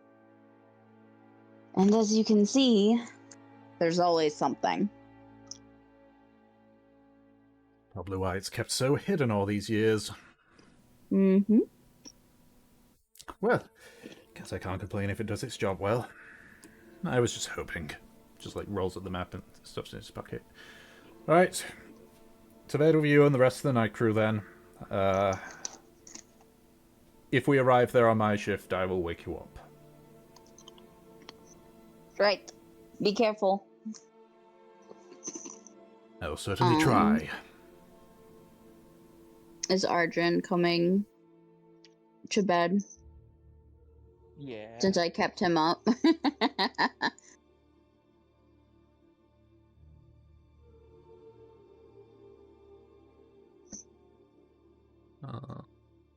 Okay. That's the case. Who is it that could be potentially the final role?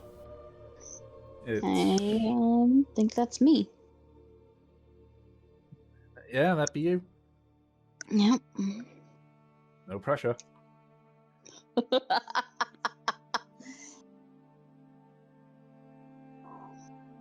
Alright. What am I rolling?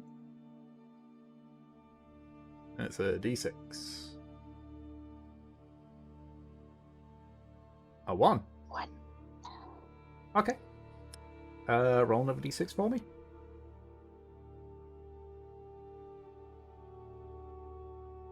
Duality. 6 Krakens.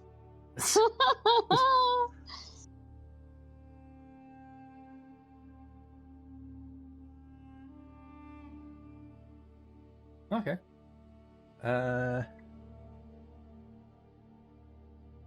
Based on that one. Okay. So I guess I'll ask the question again. It's like what people do during the 4 days. Same thing as before. I'm gonna be meditating, and I'm gonna be checking on the possible dead body. Okie There will be absolutely no insects left alive anywhere within the vicinity. Ever. Oh, I'd They like all to die. also. I'd also like to keep an eye out for just like any ships, you know, anyone else trying to traverse through, or maybe guarding whatever. Mm-hmm. I'd Okay. also like an update from Dawes on the rat population and how his squeak ability is coming. Alrighty. I can last Feeling for the really captive bored. logs. What about you, Arjun? Arjun is going to be doing a lot of like getting himself into shape, like practicing with his weapons and like doing a little bit of like working out and stuff like that. Mm-hmm. And he's going to be checking on kindling at one point to make sure that he has everything down pat with the whole sailing bit.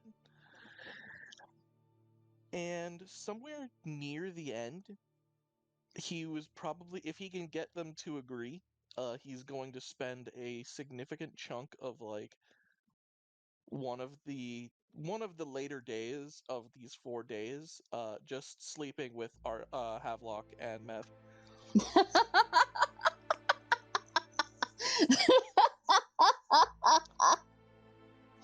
Would you say sleeping? Oh, I you know what I mean. Okay, yeah, okay. He's getting his pre-docking docking protocol in. Yeah. Oh, I think it doesn't take much persuading. Like, as long as it's not interrupting like Mev's shift or anything. Yeah, he's not looking to steal anybody away from their duties, but if they have free time, he's gonna be like, "Hey, wink, wink."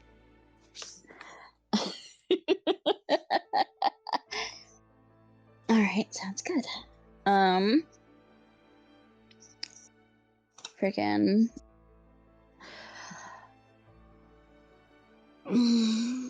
You know, I'll let things proceed before I ask for a break. Okay. I don't know what you're doing, Tom, so I can wait a little bit longer. I mean, what I've got planned, it'll be good to go on a break, right? When it starts. So, for now, since you said all the stuff you're going to do there, 2 wisdom and a perception check then.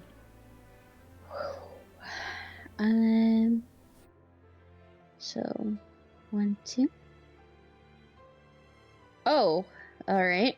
Nice. And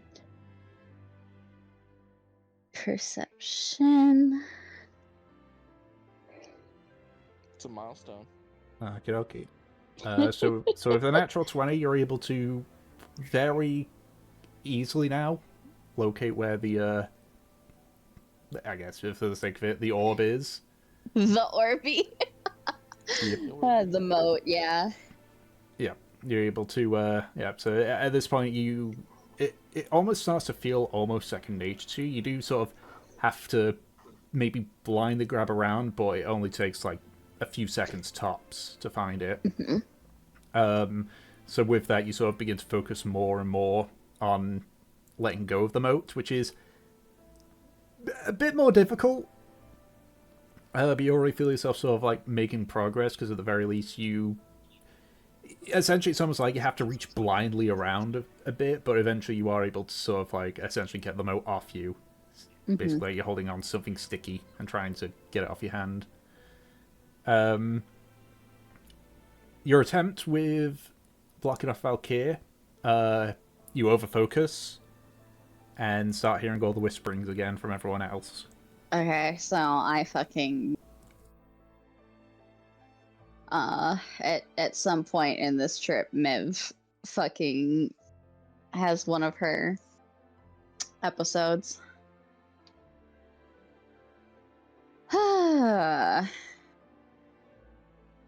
I think on like that day is where people just do not see Mev. Usually she's like hanging out in Arjun's quarters, or she's up on the deck like helping people out. She's gonna be like locked up in her room.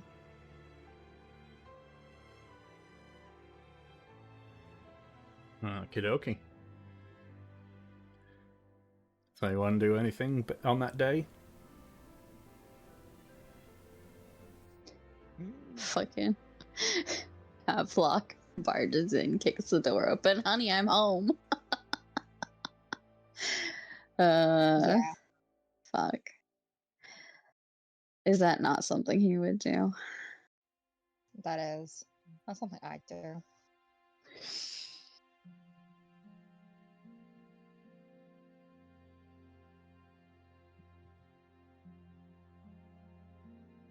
Okay, so in regards to with Kinley then, so relatively early on you approach Barley. He asked for the book size. Yes, they're in the captain quarters underneath the helm. Small bookshelf to your left. Just do return them when you're done.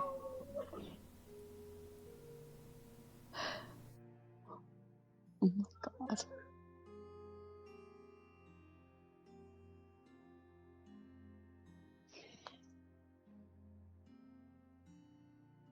Right, of course, by all means.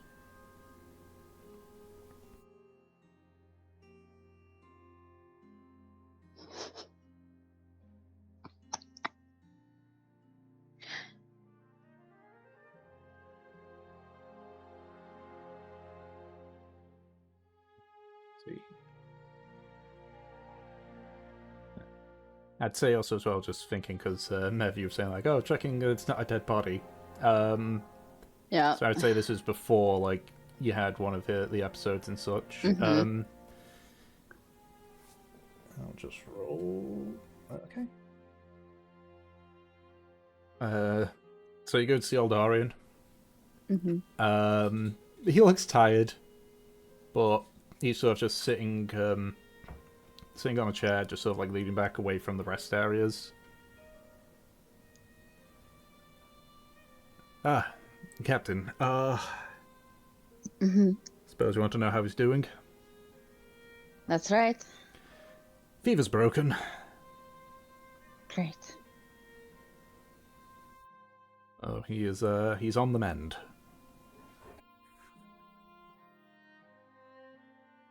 Is he conscious? Is he coherent? Yes, he is. Good. She just runs her hands through her hair, relieved.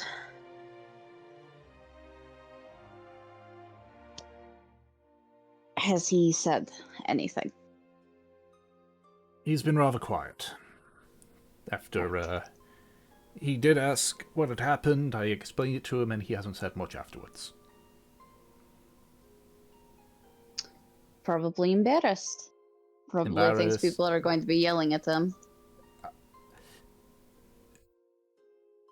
I know for a fact people are going to be yelling at him. It's why I haven't allowed visitors. I think he should be grateful that he's here to be yelled at, frankly.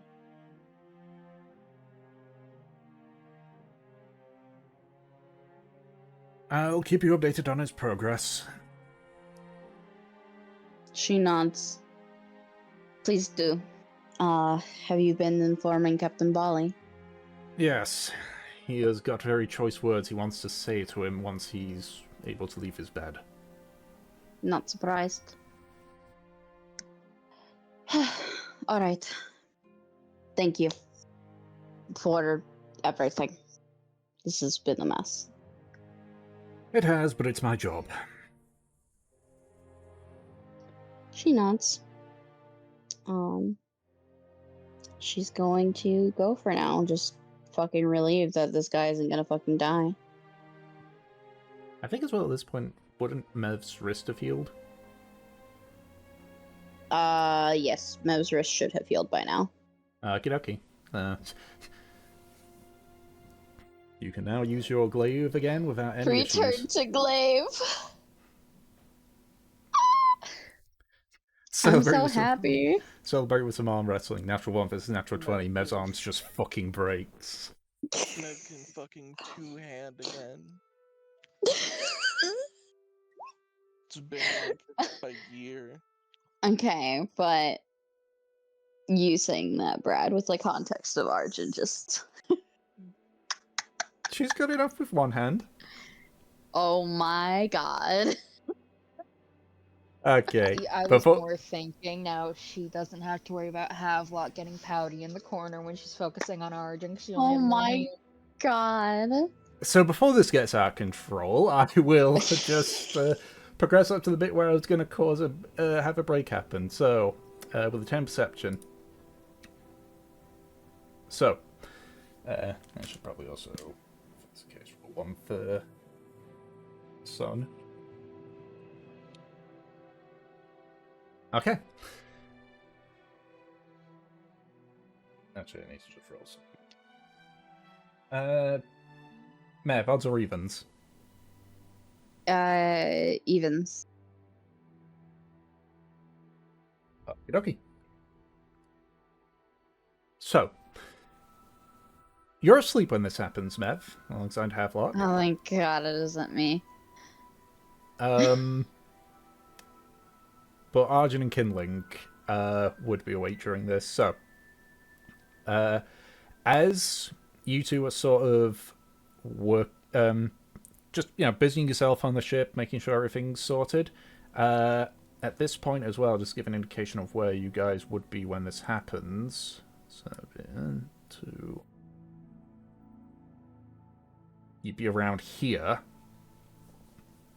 Oh yeah, we're like right up there. Okay.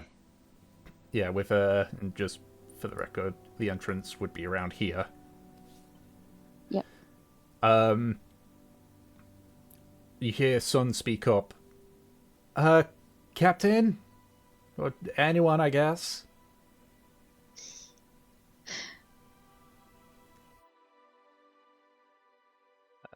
Polly sort of like yells up, is like, yeah, what's up, son? There's some bubble trails coming this way.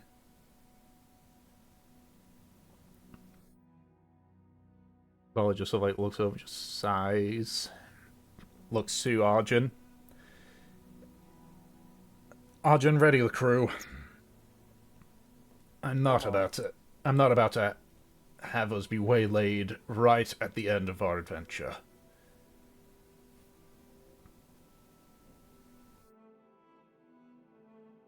And that's where we'll take a break for like 10 minutes.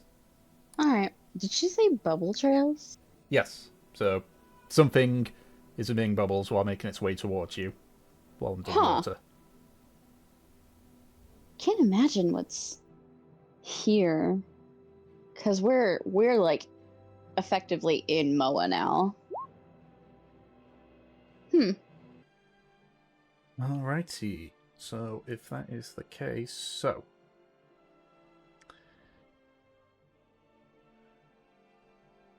So, Arjun, I know obviously Barley's told you to alert the crew. Who is it that you're alerting? I'm getting Nimbus, Mm-hmm. the party members, Avo, Mm-hmm. and the cleric. Aldarian. Okay, so I'm being woken up. Yeah. What about you, Kindling? What are you doing?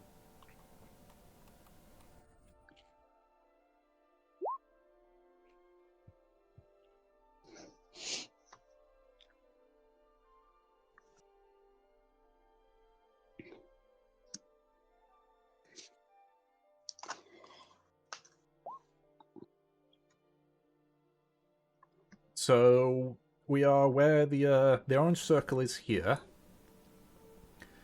And as you've been sailing down, Sun has noticed a sort of trail of bubbles approaching the ship. off the starboard side. So it's right side. Okay. Oh, hell yeah. That sounds like something that lives in the water.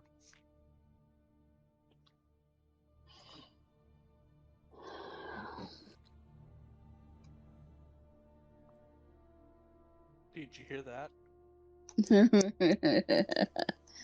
Yeah, I do.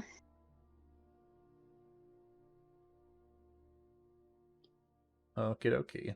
If that's the case, so there's about a minute to prep for everybody. So, Barley's prep is he's going to order the crew to close the gun ports on the starboard side. It's just like, close the gun ports, whatever's coming we don't want coming inside. Okay. Would I recognize anything that this might be?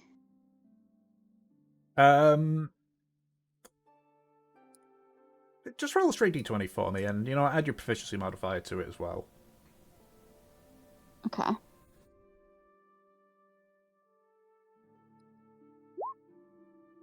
$19. There are a venerable number of creatures that exist. The ones that you know predominantly in this area are creatures called Kuatoa, Meros, and Sahwagans. Okay. And exactly like how friendly are each of these things to people? Not friendly at all. Not friendly at all. Okay. So basically you're saying that nothing good could come out of this. No. They're... Let me just roll on this one myself. Because so far it sounds like nothing good can come out of this. Meros, hands down, are not friendly. Kuatoa are the friendliest, but they do usually meet with aggression. And Sahuagin are sort of in the middle. You would know that Sahuagin feel that they own the seas. Mm-hmm. And so they consider this an encroachment on their territory. I don't know what to tell you. We live on the island. We have to pass through the ocean sometimes, buddy. Alright.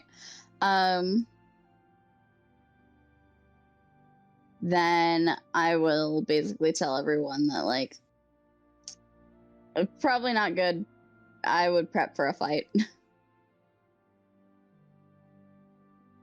Arjun's got his little crossbow out. Little BB crossbow. Well, baby crossbow.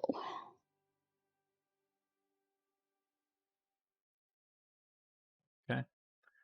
So, Avanar and Eldarian will take a bit of time to get there because they're a bit deeper into the ship. Yeah. But you bring yourselves up to the deck. Nimbus stays below deck to help close the gun ports.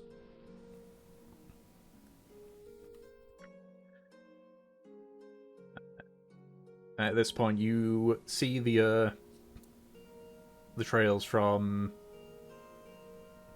I regret flipping the ship upside down now. Yeah. From this side. Okay. I was just thinking, people look left to right, so it's easier. But now it's gotten me confused on, wait, which side's which? So, since this thing is, like, near us, can we get a better look at it now? Yep. Given how close you are, especially if you just, stand and just look over the edge, they definitely look a bit more humanoid than fish. And as they sort of, climb up, you recognize quite quickly what they are. These are Sahuagin, Okay. and they're just sort of beginning to climb up. You count in total about 9 Sahuagin. 6 of them are smaller than the others. Great. And I'm guessing that they have weapons and they are going to try and hurt us.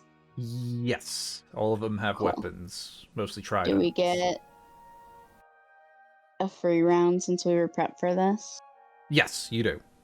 Cool. So, All right. yeah, so you'd... If you don't have a ranged attack, you would have to technically be at the bottom of the turn order. But you'd still get a free hit on. Does magic count as ranged? Yes. Okay.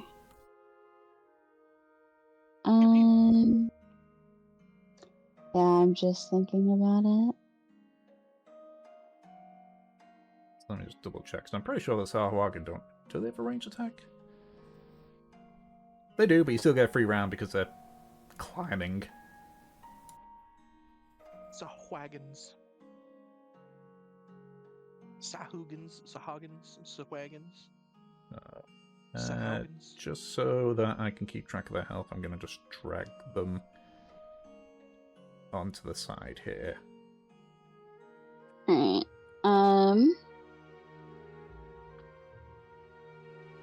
That's the thing. I'm gonna cast Dissonant Whispers on one of them. Alrighty. Let me just finish pulling up the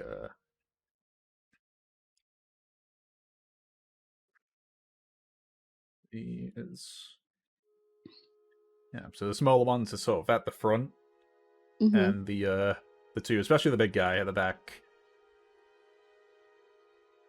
Then I'm gonna try and use it on the big guy. Okie dokie. Wisdom saving throw. Yeah. Just what's my d20? That's my d20. For some reason I have a distinct mental image of this thing, like the big one coming up and going Oh. like having a Murloc. really goofy ass noise. Yeah. That's a 6. That is a fail. He'll take full damage, and he needs to use his reaction to basically start from me. Okie dokie. So go ahead and roll damage.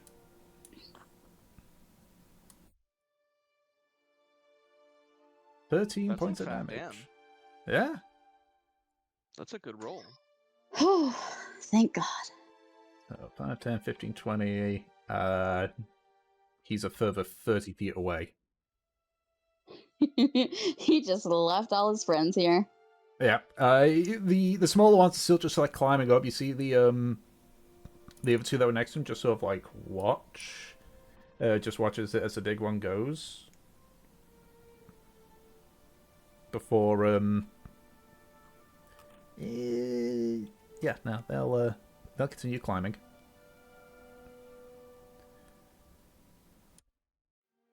Alrighty. So any other spellcasters doing an attack? Or anyone with a range capability doing one? I have a shooty shoot. Okay, do you want to shooty shoot? I'm gonna do that. I'm gonna shooty shoot. Yeah. Please do. Damn straight I'm gonna. This isn't gonna be with advantage because I had to move, but Yeah. Which one you shooting? the one nearest me. There's two nearest to you. Oh. Top the or bottom? Bottom. Okay, go ahead and roll damage. That's a hit. Phew. 11 points of Get piercing. him! Nice. Okay. And then With the rest of my my bonus action, I'm gonna put the crossbow away, and I'm gonna use my bonus action next turn to draw my melee weapons. okie dokie. What about you, Havlock? What are you doing? I would like to do my favorite blast twice, please.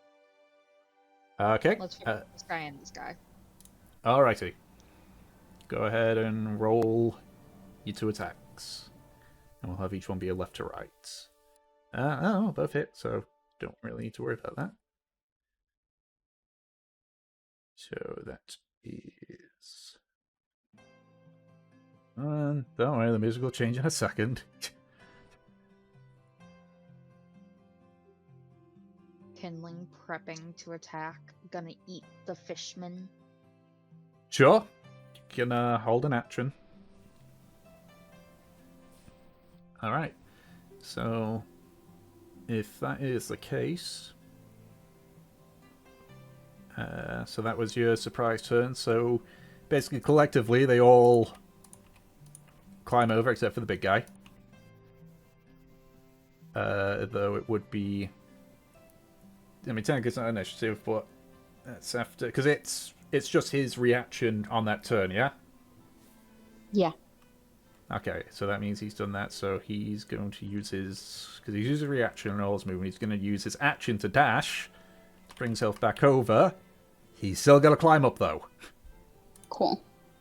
But if that is the case, then I want everyone to roll initiative.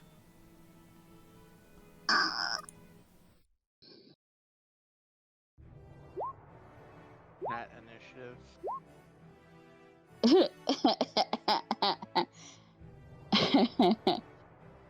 Suffer. Yeah. Suffer. Suffer. Choke. Let's roll for these. Become fucking dead. Oh, that's a good roll. Nuts. Oh, that's a good roll. Also nuts. This might be a very quick fire.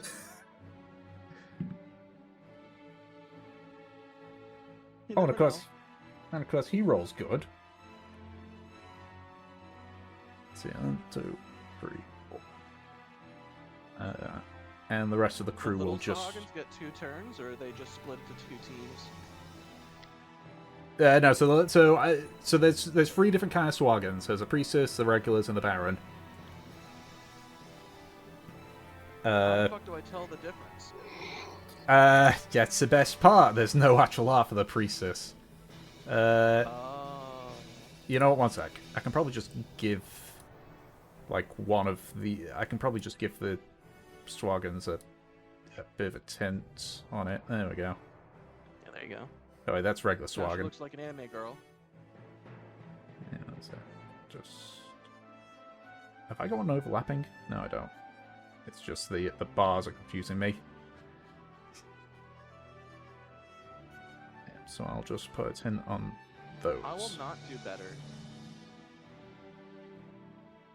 Okay, so, yeah, the rest of the crew will be, at the end of the round. So, the Baron's got to use all its movement to climb up to the deck. Unfortunately, Didn't it's it just do that? Oh, right, no, yeah, you're right. My mistake. So... Havelock, you're up. I would like to shoot... Hello, can you hear me? Yeah, we can hear I would like 2 shots at this fucker, please. you. So he's below... He's, like, at level with the water. You just said Can I he not climbed see him? up. No. That was my mistake. Yeah, he corrected himself. Yeah, I corrected myself. Oh, okay. He used his turn He's to get not back. up yet. Yep. Yeah. Okay. So I'll take a shot at these 2 then. Okie dokie. Where the fuck did Eldritch Blast go? There we go. Yeah, both hit. That's that one for that. And that one for that. Free action, I would like to yell, MOVE!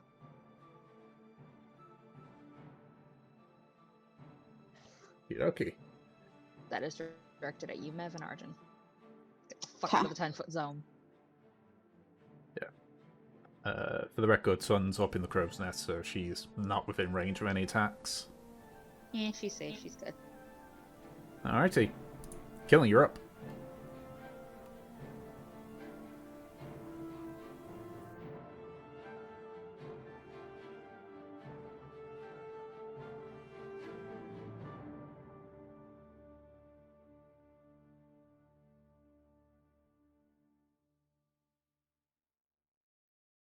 Oh yes, it did. So go ahead and make an attack roll just off the bat. On any of the 3 that are near you.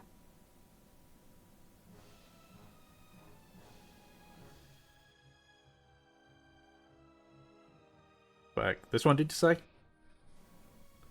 Oof. Well, yeah, that'll hit. You... I don't think you'd be raging at the moment, would you? Yep, no rage yet. So, 8 damage to... I'm sorry, the tokens confuse me. Which one again? That one, got it. Even Tom can't tell them apart.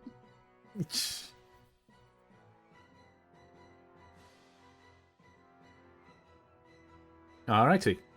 Now it's your turn proper. Yana, did you get my message? Alright, bonus action rage. Yeah.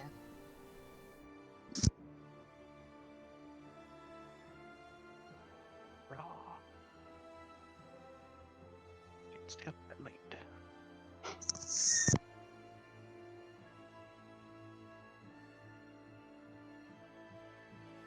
That one again, recklessly. Got it.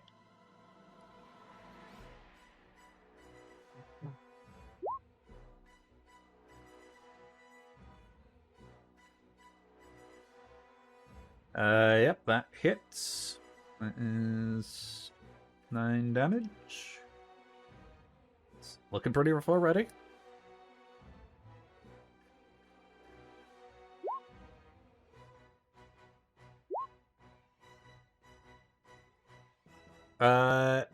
Yeah, wow.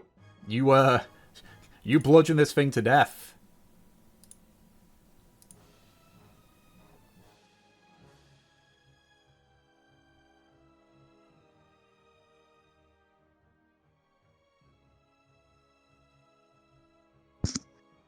Alright, I'm back. Oh, you got it. Okie dokie. Arjun, you're up.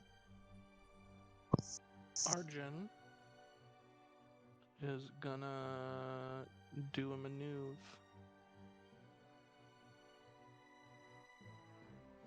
Yeah. Where is your maneuvering?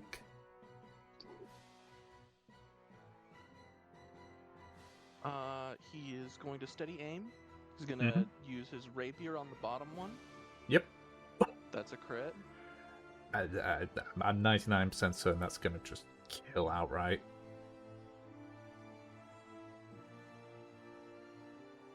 Yes. Holy crap. Jesus. And then he's going to dagger the one above him. So, daggering the one above you. Yep, that hits. Let's see, piercing.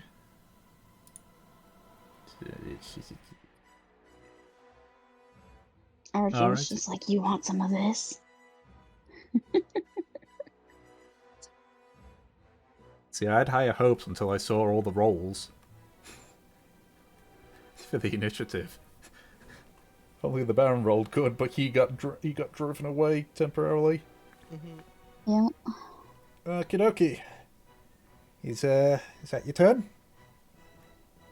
That's it for me, Chief. Okie dokie. I'm staring at this one menacingly. Okay. Well, that one is going to attack you. So, first attack is going to be two-handed with his spear. That's probably a miss. Yeah, that's a 9. I'm going to riposte. Okay. So, what did riposte do again? I use my reaction to make an attack immediately against someone that misses my AC. Okie dokie. Yeah, that hits. And since it's not my turn anymore, I get to roll sneak attack damage again.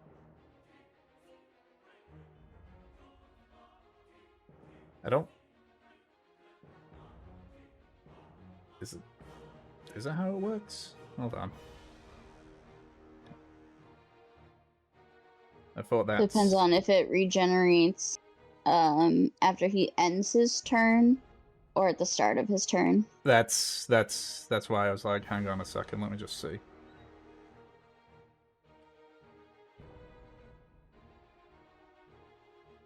Because I know, say for example, on an opportunity attack, I'm 99% certain it doesn't apply sneak attack. It's described in the PHB as once per turn.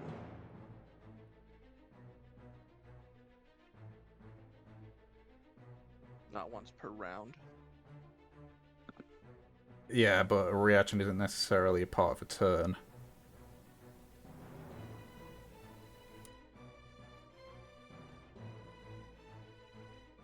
Yeah, I don't think it counts because it's not part of a reaction. It's not part of a turn. Well, it's on someone else's turn. It's part of their turn that I'm doing it. But then, by that logic, a sneak attack damage can be done on an opportunity attack. Yeah, I guess that's fair. I say that we let Brad decide with the rule of if he can do it, anyone can. Yeah, I think that's fair. Basically, if you're fine doing it, then you need to be fine with everyone else doing it. Sure. Okay.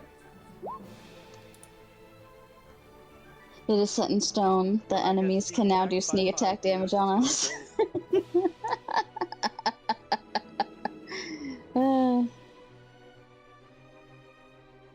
Yeah, so... Yeah, if that's the case, then that just outright kills it. Get murdered. Right. You take the turn.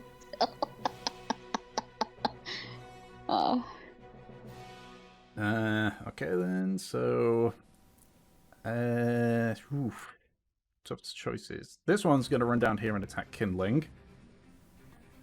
With its attack, so it gets advantage because of Reckless.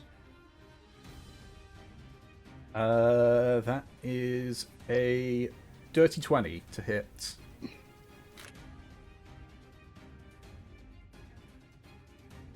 That means that you take... Oh, really? Really? Okay. You take 1 damage. And that's after it's been halved. And then its second attack is a miss. These Hagen are not having the best luck. So these two... You know, this one's going to go for Havelock. That's a natural 20.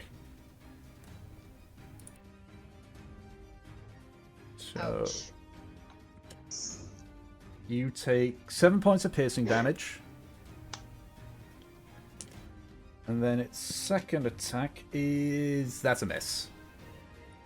Yippee. This one is going to...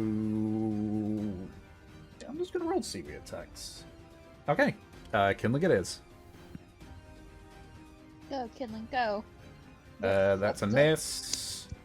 And that's a natural 20 on the second hit.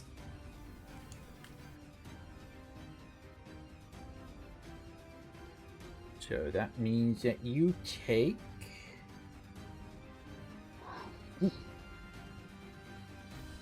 9 points reduced down to 5.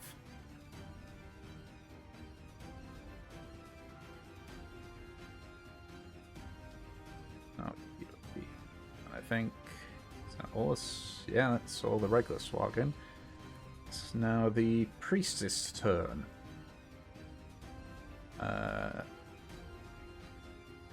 one of them is going to do... Okay, yeah. This one is going to do hold person on... Let's roll again. Kindling again. So I need you to make a... What was it for hold person? I need you to make a wisdom saving throw, Kindling.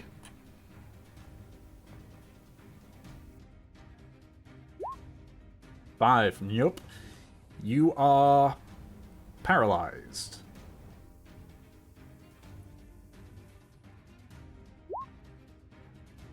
And this one is... Anything that hits you is a critical.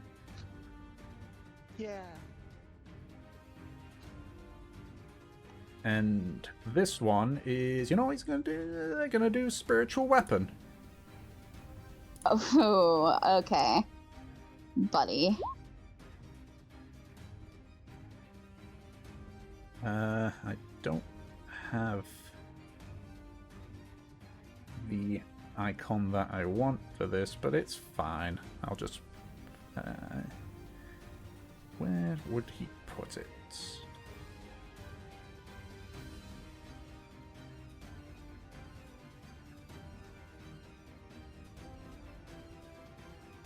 Are you kidding me? I've got all these tokens, and not one of them is just of a weapon.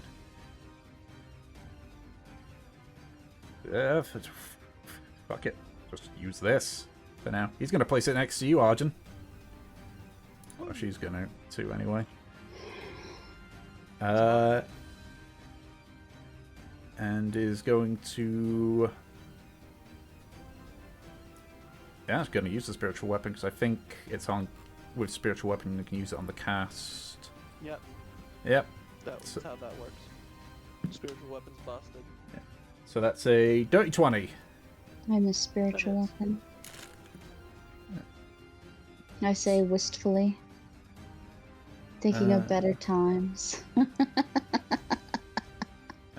So you take 5 points of force damage.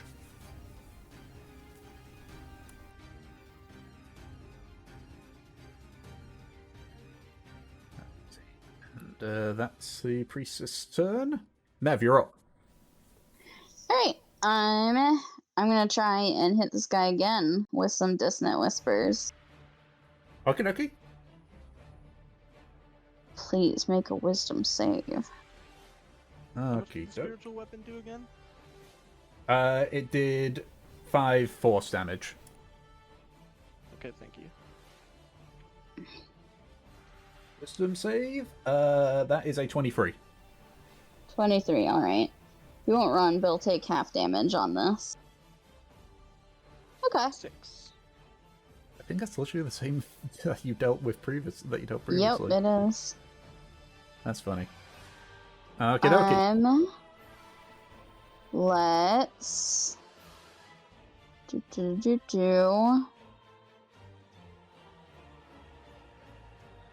move, because Havelock wanted me to move. I'll move up here. Obviously, I know that, fuck. Sorry, my mouse is bugging. One of those, so we'll get an opportunity attack on me. Both of them would, actually. Oh, yeah, you're right. It's one by the... Let's see with that, so that's... Okay, it's both just regular Swagan, not Priestess, that are making the opportunity. Okay, so... First miss. That's a miss. That probably is a hit. That's 18. Yeah, that hits. Okie dokie. You take 3 points of piercing damage. Alright, that's not bad at all. And I would like to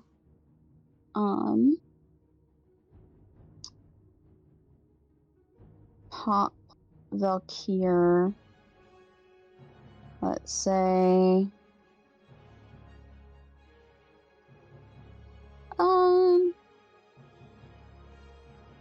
on top of this body. Okie dokie. I'm just gonna shift the body away so I don't accidentally click over it. I mean, I have a Alright. feeling that Havelock's gonna knock him the fuck out, but it's okay. He's used to it. Okie dokie. Is that your turn? Yeah, that's my turn. Okay. And at the end of the round, Sun is gonna fly down here and is going to make an attack. Is it good? Okay. You don't check on the tap. Generally, I know my oven. It's I don't trust anything, so.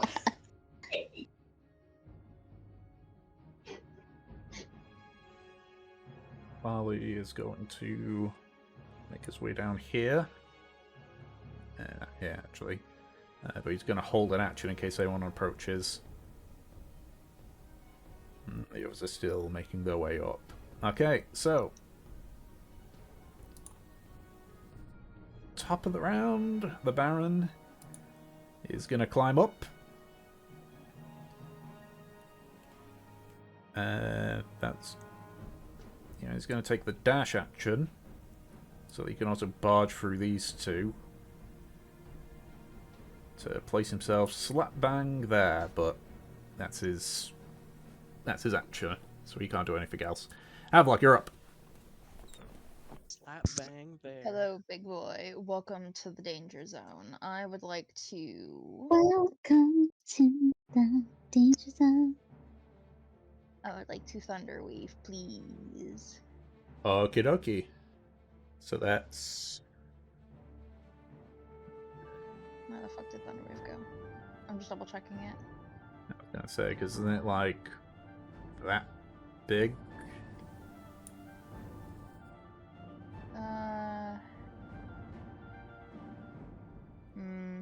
Fuck, y'all might get hit.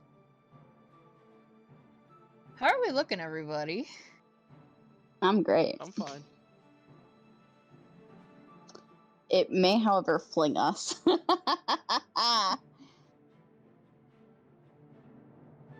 Oh yeah, that'll crit Kindling. He will instantly fail. He'll be fine. He'll be fine. It's kindling. No kindling. You're smacking range.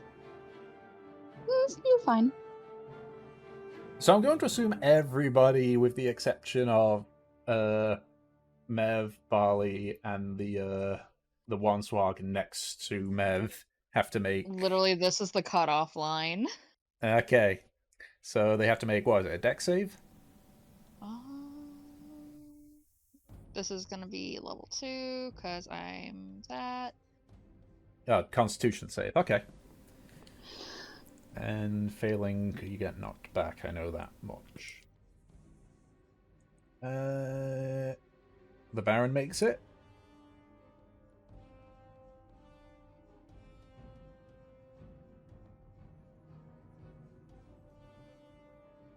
Oh, I can't unlock the spell description. Great. That's it. Doesn't make it.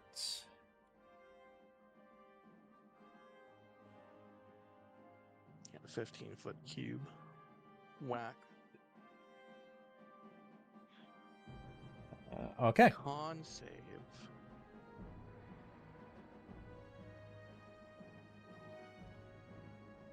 I don't have advantage, but I'm alright.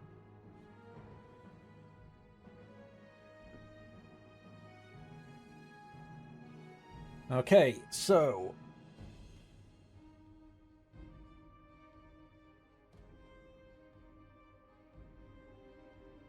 it doesn't Kindling still have to make a con save?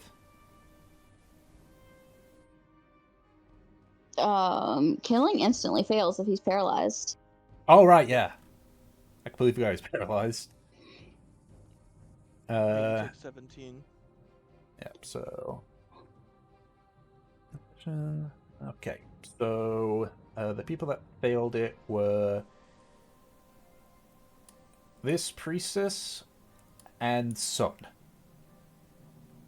You did so much damage, Havelock. to your team. So, Sun goes flying back and just sort of collides hard with the door to the captain's quarters. This one tumbles and just splashes. So let me just roll the damage on all the, or to the damage here. So 17 total. So that one, not much. That brings that down to. Son's fucking dead, Jen. Oh my god. Probably not the first time Havelock's killed his mother. Wow. Imagine that first kill at birth. Oh. Yep, it means Dark. a con save. Unfortunately, believe it or not proficient in con. You're no longer paralyzed.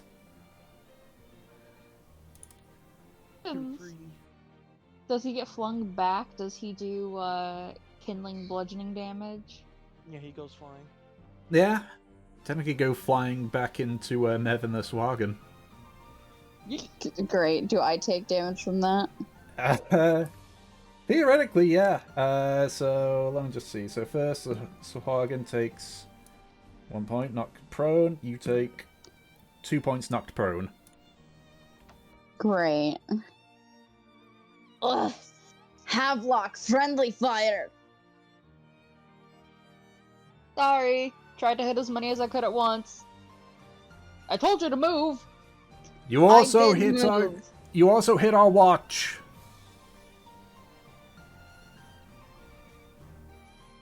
I can heal that. Oh my god. Okay.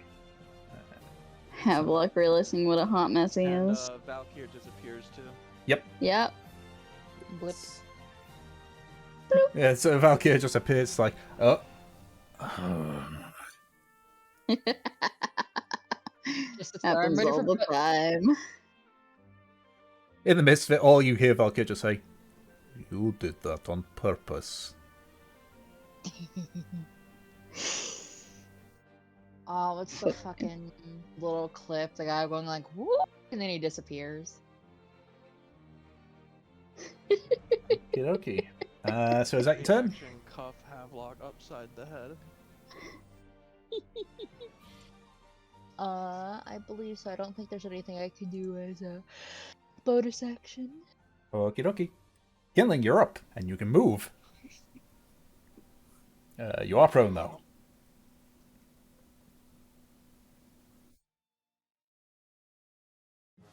Okie dokie. I think just because of the fact that you barreled through those slot, I'm not going to bother trying to figure out, like, oh, you moved here and they moved there.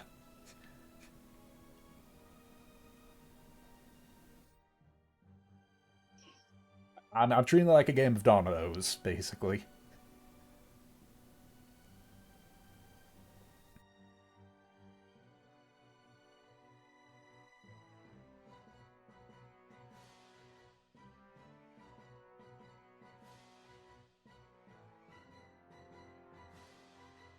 Okie dokie.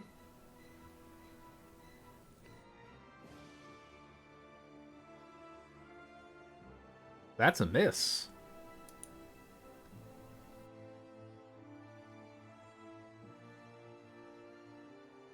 That's a hit.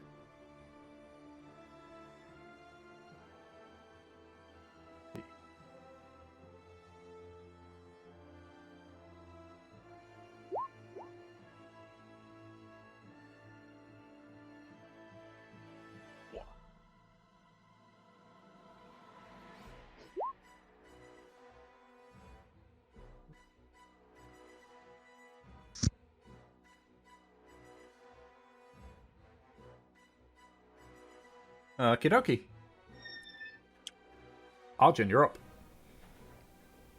Arjun is going to move over here, and he's going to jump up and use Havelock as a springboard to jump up and punch this creature in the face with his rapier's basket case. Okay.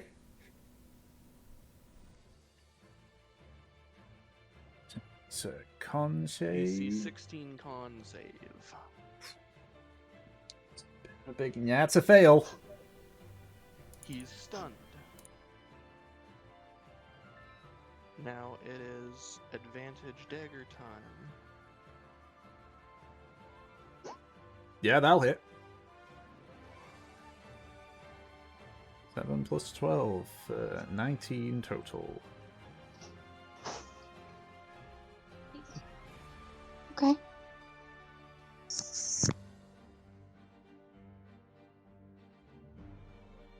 Okay. So it's sort of like leap up and just hit him with the pommel right in his face. It's sort of like before you just almost like casually stab him in the stomach and pull it to the side. So like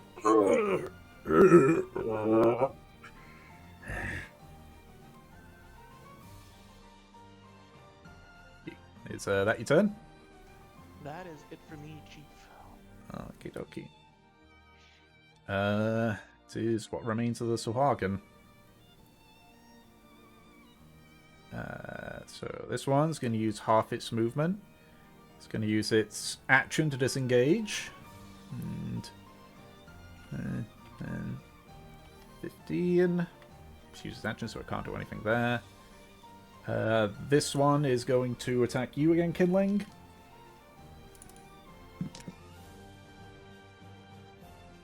That is a 15.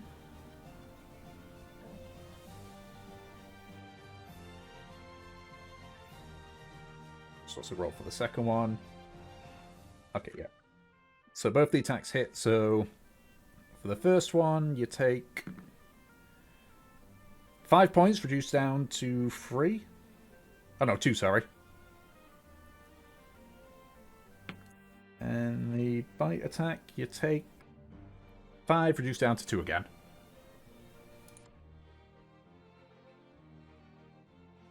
This one is going to attack Havelock. Now the funny number, cool. Havelock is getting food, but I can relay. Yeah. It doesn't really matter, both attacks miss. Okay. And the priestess. Oh, someone tried to hit you and they missed. This one's going to use its bonus action to move a spiritual weapon and attack at you, Arjun. Is spiritual weapon concentration? No, I literally just checked because I was there like, is It's that not concentration? concentration. Spiritual weapon's fucking busted.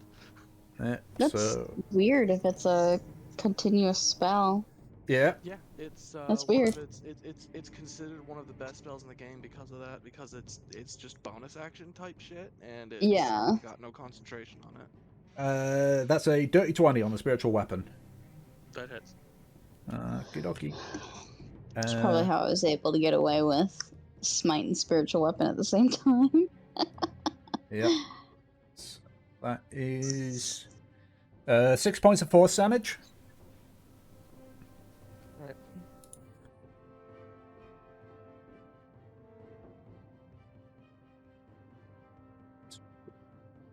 Try to get the spell slot sorted. You know what? This one's just going to stay down there and just... Actually, no, it's not. It's going to use the movement to climb back up again.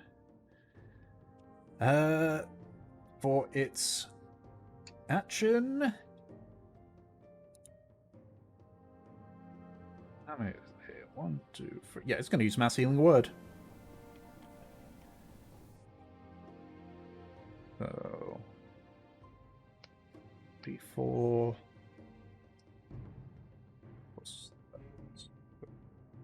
They all heal that much damage. Nice. I don't care.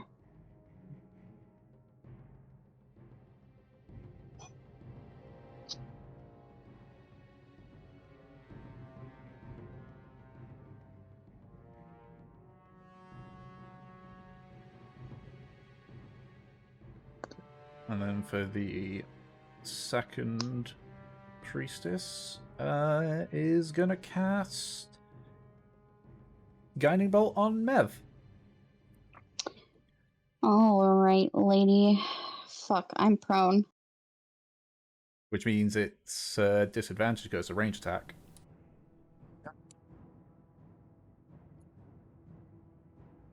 Doesn't matter when it rolls a 17 and a 16 without the spell modifier.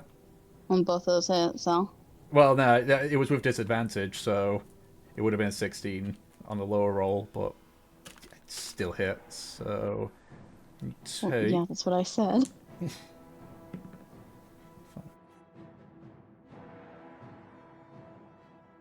You take 14 points of radiant damage. And you are now glowy. That's a lot of damage. I was already glowy, but okay. Well, now you're glowy without your own without your consent. Thank you. No, I'm good. That's all that turns. Yeah. It's now your turn, Mev. Great. Fucking bitch. I'm gonna obviously get my ass up. Be afraid. My block has returned. Oh, hi, Arjun.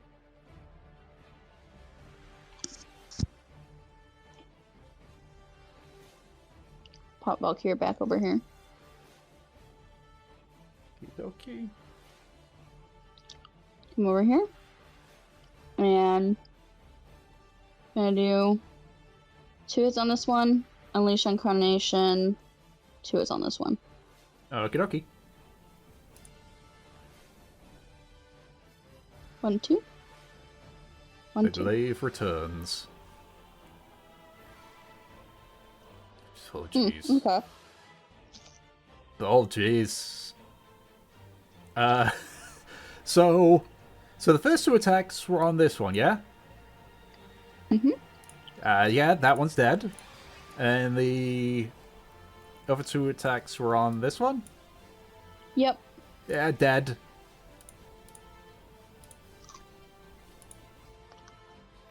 Wow.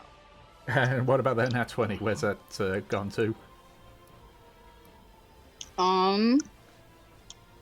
So I get an extra hit because these ones just died. Yeah, well, the 2 hits in total for each one were, I think, let me just double check on that one. Yeah, so first 2 hits was enough to kill that one, first 2 that one, so it's just those last 2 basically. Although that, actually, one sec. Oh, that's because I got to roll with advantage because I was by kindling. Oh, right, okay. Yeah. I mean, regardless, they're dead. Yep. But yeah, adding it all up, it would have taken both of the 2 hits to kill them both. But that also means Alright. spiritual weapon vanishes. Yep. Alright, on my turn. I'm a bad bitch. Okay. Big fella is stunned. Yep, stunned, can't do anything, so end of his turn. Hello. Hello. I would like to move over here. Okie dokie. I would like to do a 2-handed attack on this thing. Okie dokie. I just gotta go back to Leomar.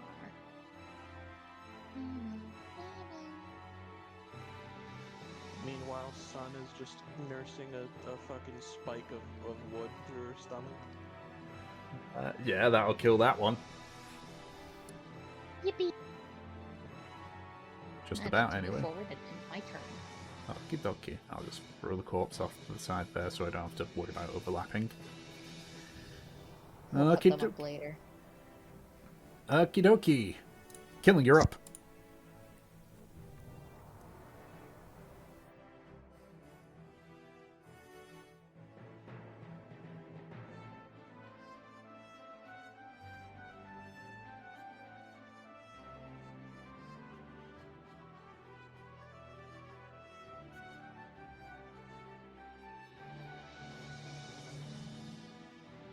Okie dokie.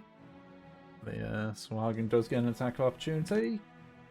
It actually hits. So that is... Wow, you guys really aren't doing good with the rolls. That's 2 points of piercing damage.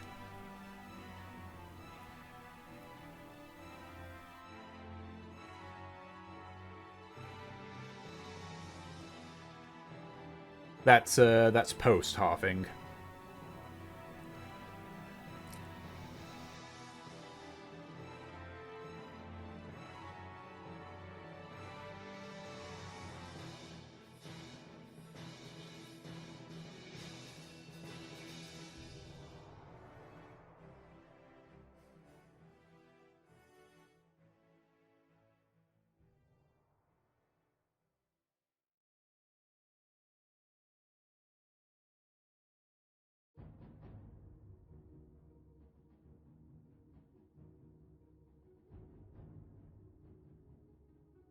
Alrighty.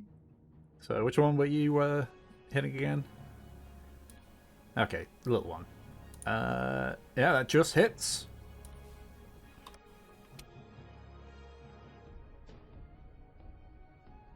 That misses.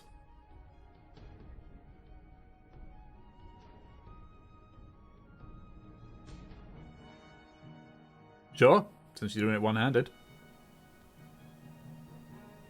Yeah, that hits.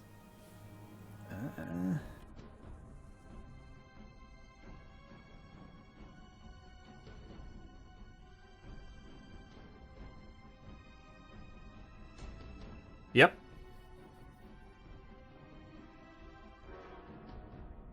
And your turn. Okay.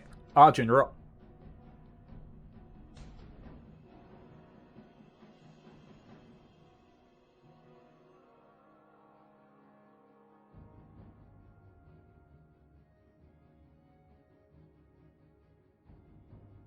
Arjun? Sorry, I was zoning for a second. It's Argent time. Yep. This big guy is about to get attacked.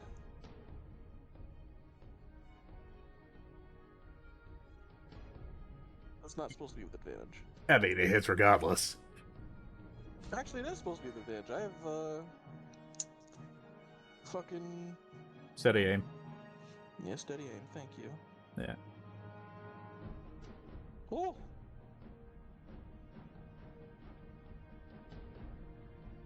So, yeah, I just want to check, isn't the advantage just for one hit, so isn't it? Or is that all hits? The advantage is for, I believe all hits. Let's have a look. I mean, it's easy enough to just... I don't know for sure. Let's... On your next attack roll, you're right. Yeah, I mean, considering you rolled 2 19s on the rapier, I'm more than happy to just rule that was meant to be the straight roll and you used it on your dagger attack. Yeah. Well, I did use my sneak on the rapier, I just forgot to roll it first, so it doesn't get bonus from crit, so... Yeah, this so that's... the total damage here. Yep, I gotcha. Be 28, I believe? 20, well, with... Let me see, so 9, 20... 1, 2, 27. Because with the roll, it's just you double the first dice. It's not you roll 2 dice. Oh. That's a crit rule we go by. I see. Yeah, I mean it's just one less, but you know. It's not a big deal. Yeah. I mean that's obviously something that could be discussed, like on a later campaign if it becomes problematic. But I don't see it being that. If only it was yeah, I wish there was a way to make it automatic on Roll20. I'd love that. But regardless. So that's your turn? Yeah. Okie dokie. It is the... What's left of the Sahuagin? Yeah, no, they're getting the fuck out of there. So this one, action disengage, it's just gonna dive. This one is also gonna... Is it gonna action disengage?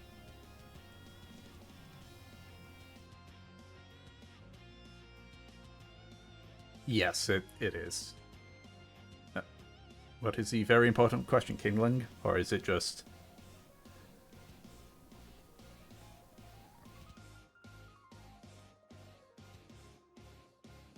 Oh, yeah, it will disengage. 10, 15, 20. Dives in. And that's as far as it gotten. Swagan Priestess are all dead, so I can actually just remove them from the turn order. It's now Mev's turn.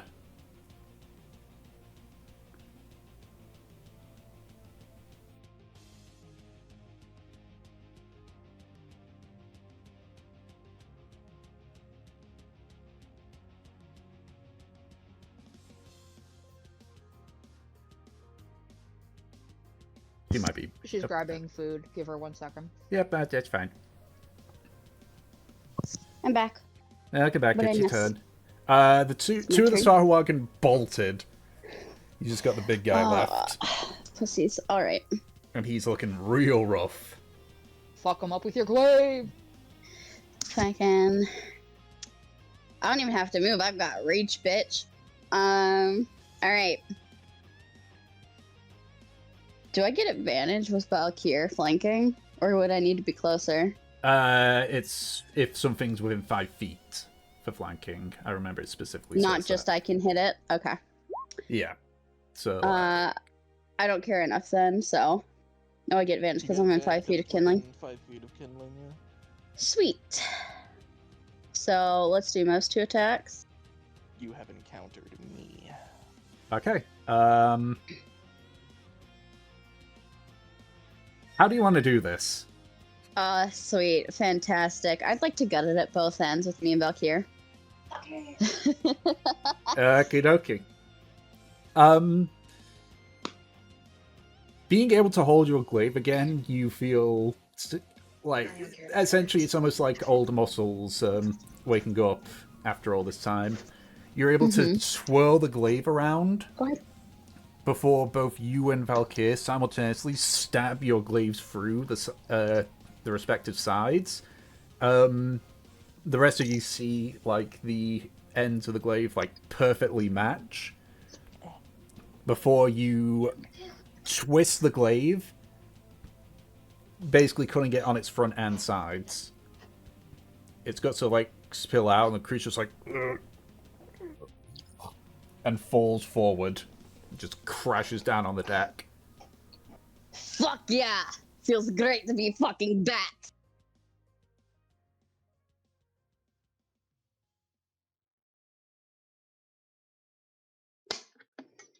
I see. Kinley, you take that, and I'll take this. And hang on, this is just okay. Pivot. Okay, pivot. Oh god. Are they trying to throw it off? Yeah, probably. Pivot. Pivot. Pivot. Just so the body falls into the water. No, not that. Yep. Nope. Okay. His arm's dragging. Lift that. Oh. Oh my god. While they're doing this, Meb will assess the crew, see if there's any damage. Yeah. Have Havelock apologize to Sun. Barley's just sort of like crouched down next to Sun, just checking on her. Havelock being voluntold to apologize to his mother. Mm-hmm.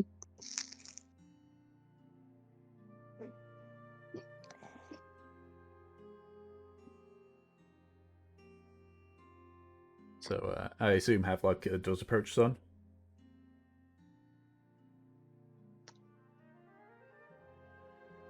Anna.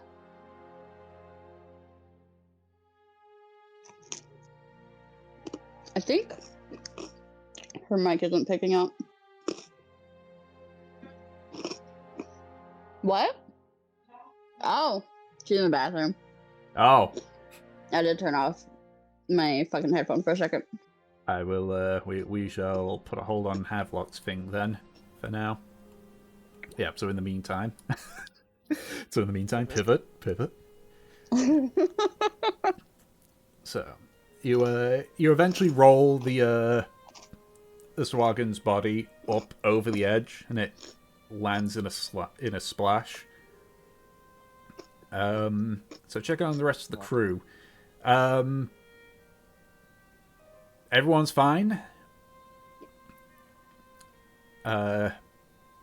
Nimbital like comes up, it's just to assess the scene as well. It's like, okay, good.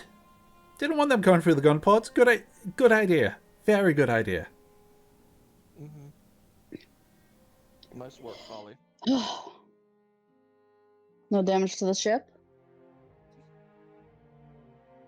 Dirge is sort of like having a look around. I'm a sense of I was like,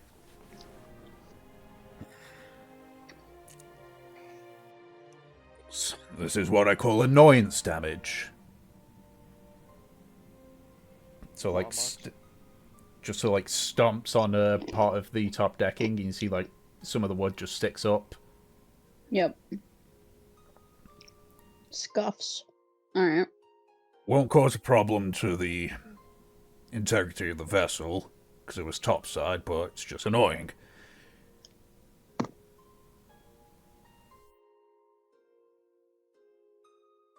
I'll get these lot to work on repairing it. Thank you, Dirge.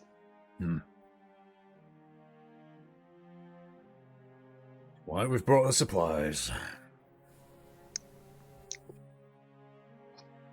It's a really good thing we're heading into a place where we can restock.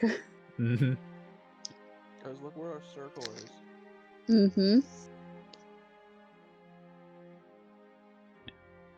Almost there. Just a day to go.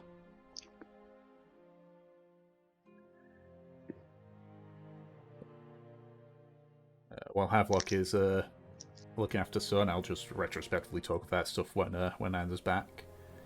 Barley just sort of is assessing the damage as well. Just walks by. It's like, I suppose I should have asked if there was this kind of thing around.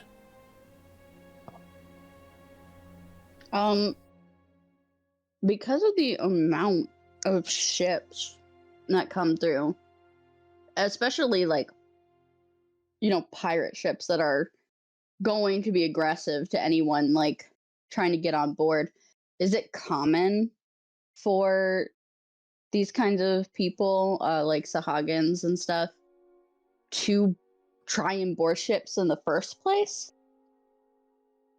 I would think that it would be deterred. If it's one that they don't recognize, but usually if a raiding party is sufficiently dealt with, then the survivors tend not to make that the case. There are some occasions where there might be a bigger raiding party that happens, but often, or if they especially, like, if they don't have to think, maybe the first time was a fluke. It's not super common, but if a ship is going through it on the first time, it's somewhat common. Yep. Mev gestures to the corpses that are being like thrown off. It's not very common that these things actually board ships, but it's more likely if they don't recognize the vessel. This should be the only occasion, but I would keep an eye out just in case they think that this was some sort of poor timing. Got it.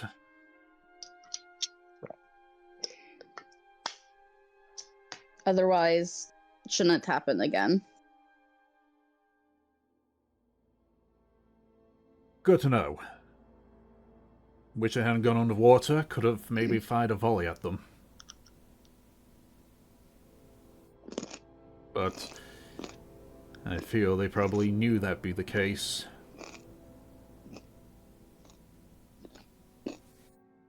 They're used to fighting us. I'm sure that they knew, but we handled them pretty well. At that point, it would have been a waste of a volley. True.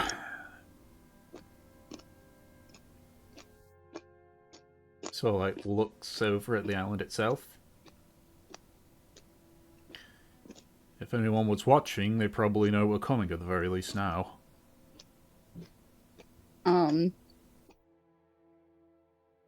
Mev turns to face the island and, like, leans her hand on the edge. Is there anything that she can see out here that she could identify? Make a perception check.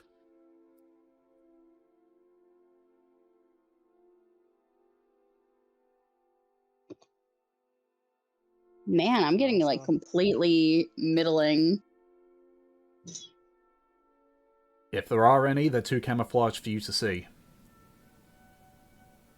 So I can't see any particular landmarks or anything poking out right now. No, at the most you can see is Mount Moa. But that's... I was about to say the general area of, the nest. Yeah, you can see ahead and to the right, Mount Moa, sort of rising above the treetops. But... And everyone else is smart enough to not have their fucking flags raised. Mm-hmm. Yep.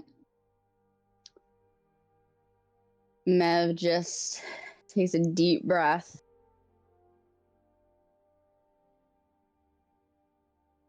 Only a couple hours now.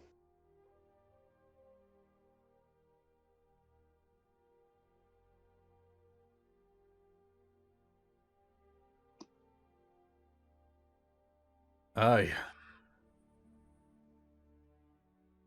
She looks at him. I should try to sleep while I can.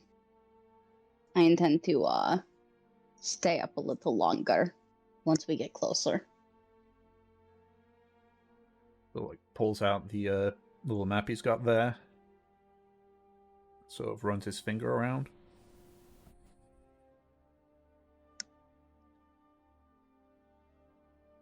If I push the crew, I might be able to get us to the Green Run by the time you wake up. Would you like me to do that? If you would. And when we're done here, I need that map back. Of course.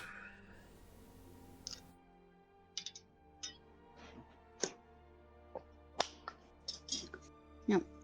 Mev nods and head off to try and get some sleep. Well, thank you.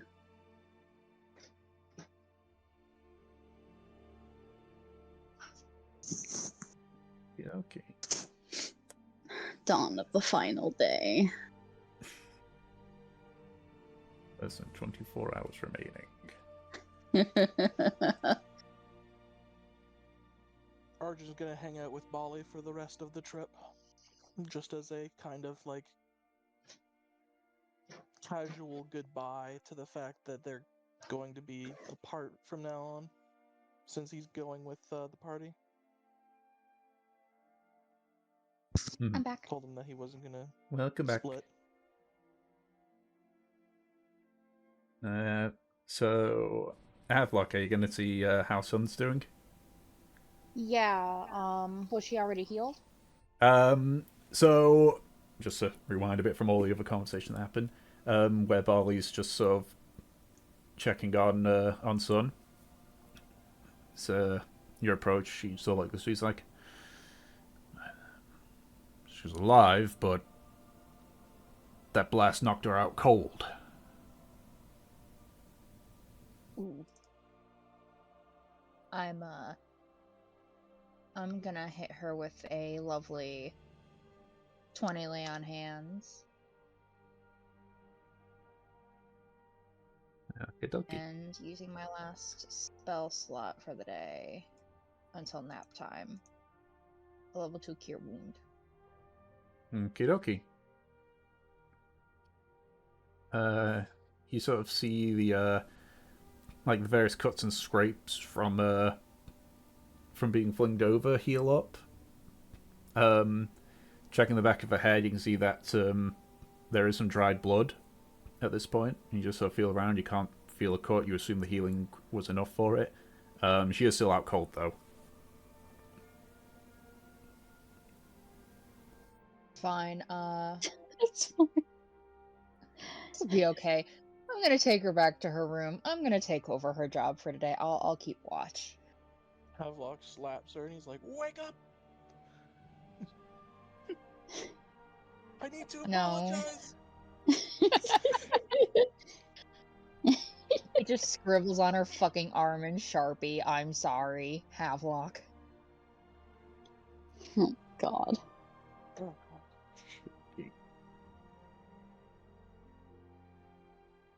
So if that's the case, if you're going to be doing the watch during the day shift, that means you'll get a point of exhaustion. Yeah, that's fine. He's used to it. Okay. So, Barley decides to push the ship a bit harder than normal. Admittedly a bit risky, unfurls some more of the sails to get a bit more speed.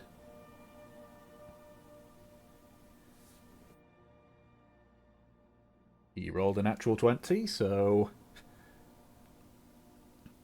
he's able to handle the increase in speed.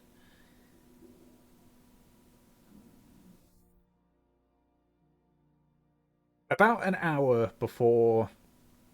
actually, Mev, would you be awake an hour before you swap with Barley? Probably, yeah. Yeah, okay. So as you sort of like reach up to the deck, you can see the ship's actually stopped. It is weighed anchor. Oh. Okay. As you sort of like reach up to the top, you can see a large opening, familiar one, that leads towards Sailor's Salvation. You're at the entrance to the Green Run. Shit. Where... You made it. You said to push the crew to get you here quicker. And so I did.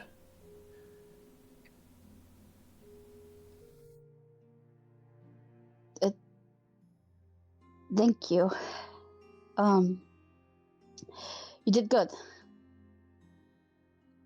I did what I was hired to do. And she shrugs.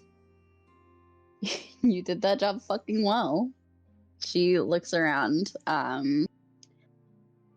How far in do we have to go to get to like the docks proper? You have to go through the entirety of the run. He's at the entrance. I mean, more like how long would that take? Probably about half an hour to an hour. Okay. She looks at Bali. You know, if we pick up the anchor right now, we could probably be there in less than an hour. Would you like to do the honors, or would you rather me? She smiles. Why not both of us? I feel we'd be fine to go over the wheel a lot. I mean, just be with me. Come on. That's what I mean. Do you want the honor of navigating to us in, or do you want me to navigate it in and we both just I'll do it. Come on. Right. She raise anchor. She hurries up and gets to work.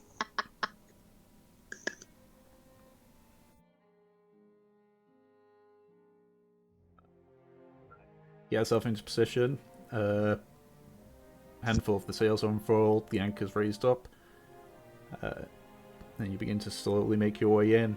Right before you enter in, you hear Barley say, "Close all gun ports. Last thing I want is for them to think that we're here in a vengeance or something." We'll need to get the flag ready to be lowered. You heard the captain. Get the flag lowered. Alright. Where is Havelock in this? I'd assume in the crow's nest still. Yeah. Okay, so he's gonna be calling out things. Yeah. Mhm. Though Arob is around, so he can always take place if he wants to. Alright. You see the stupid glow of the eye patch high up in the sky. Fucking Morse codes down to Mev, I see you. Oh, of course. Okay.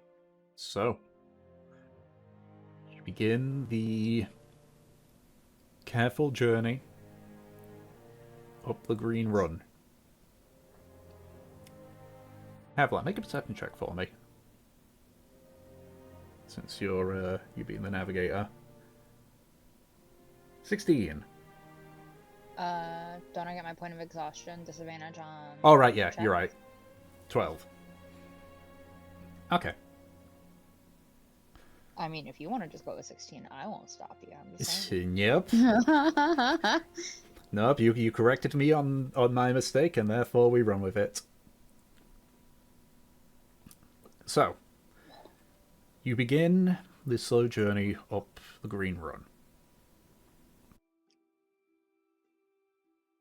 It's quiet outside of the occasional song of birds that you hear.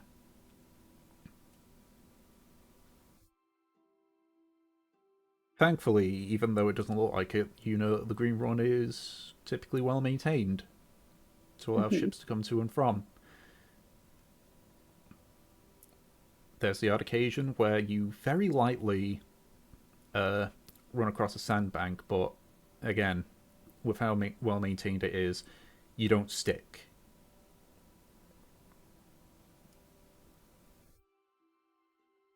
About 20 minutes in, you hear Nimbus speak up. It says, "Hey, is that a cannon?" And she's like pointing to a camouflaged area, an area where there is a cannon pointing in the direction of the Algos. Yep. Heavily camouflaged. Yep.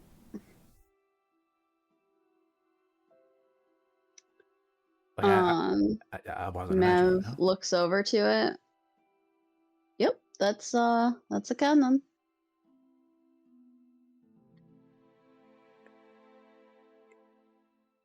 So they don't like people coming to their doors and asking them to sell stuff, yeah? That's their way of saying no? Exactly. Oh, and they're letting us sail right through all this. I don't know which They is won't worse. actually fire unless the dockmasters give the orders. Wait, Dockmasters control cannons here? Not quite. She looks to Nimbus. There are people that maintain the docks. Essentially, if they give a cue, she gestures over to the cannons. You know how, like, people have binoculars and everything. If they give a cue, we'll be fire that. Oh, so they also have, like, all the angling and such down as well. Of course. We've lived here for, what, almost a century now? Oh, now I'm especially glad that we have the gun ports closed. But I'm also nervous we have them... I'm overthinking this. You'll be fine. No one will shoot until we're actually talked to. By the time that they talk to us, they'll realize who I am. Cool.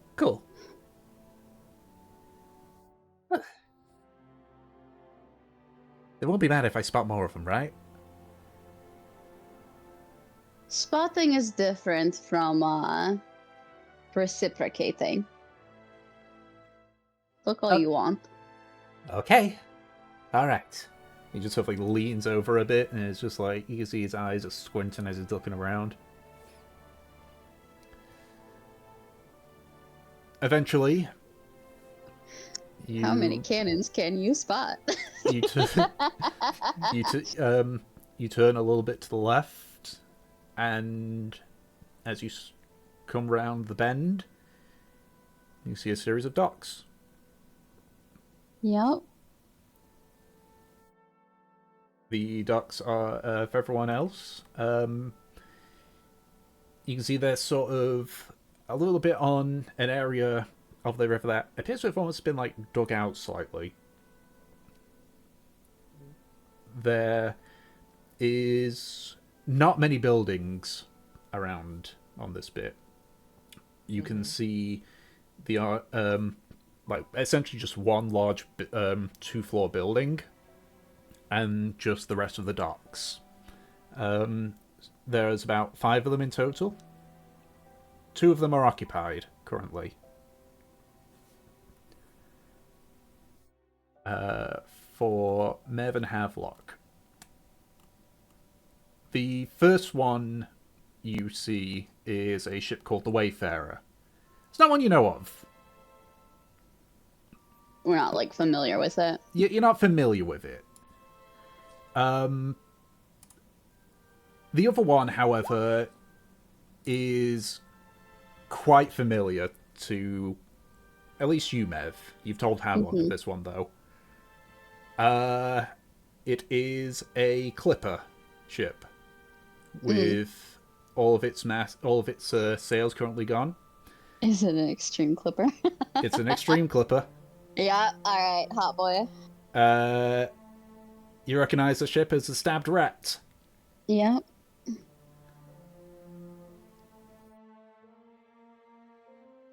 But you eventually just sail slowly into one of the docks.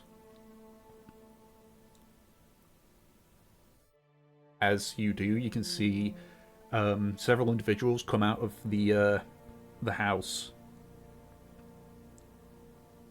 Yep. You know who these are, based on the purple sash that they have. Mm-hmm. The dockmasters approaching. Yep.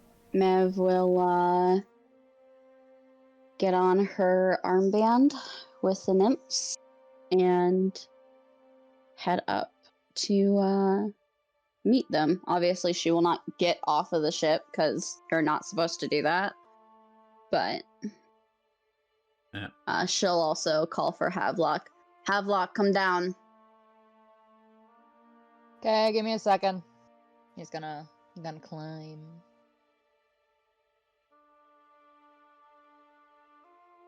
See.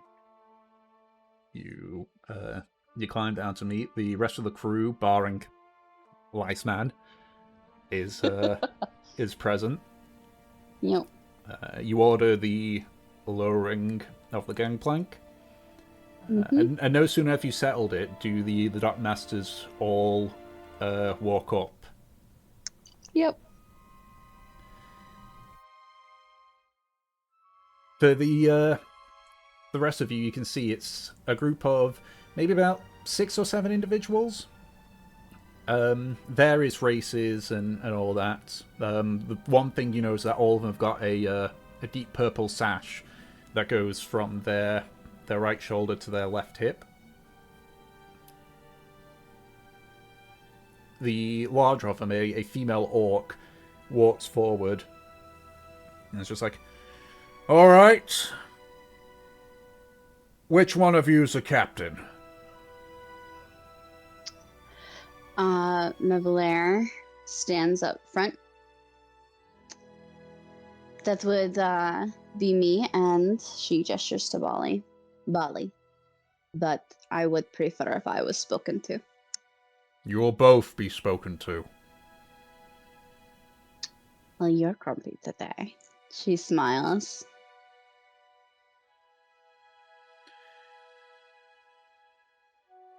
The 2 of you will go into your captain's quarters. I will meet you there. The rest of you, answer the questions of my crew truthfully, if you wish to remain here.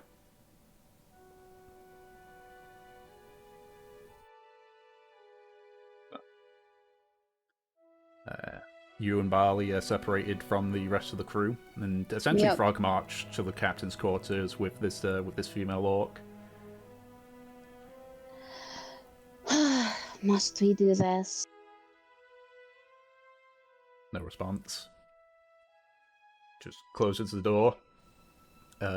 Indicates, almost acting as if she owns the ship, for you both to sit.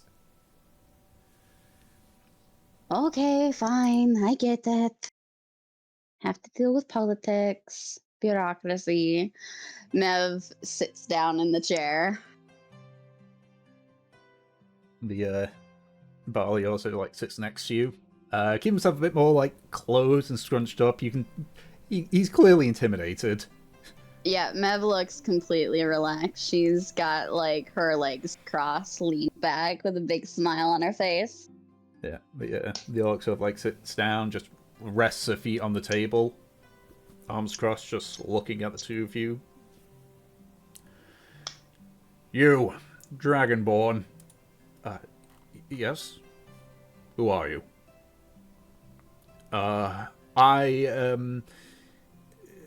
Captain Barley Shallowwind. I'm a merchant who has been hired to bring a group called the Talaria here. That is my second question. So it looks Barley up and down. You seem out of your depth. I don't deal with the Moan.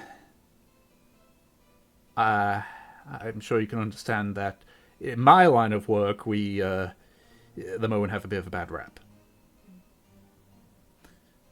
Yet you call us by our name.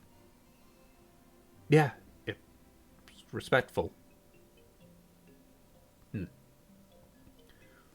What about your crew? What about? Are they trustworthy?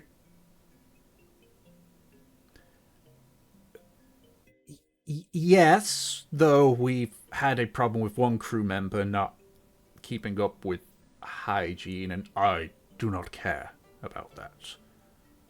I mean, will they stab us in the back?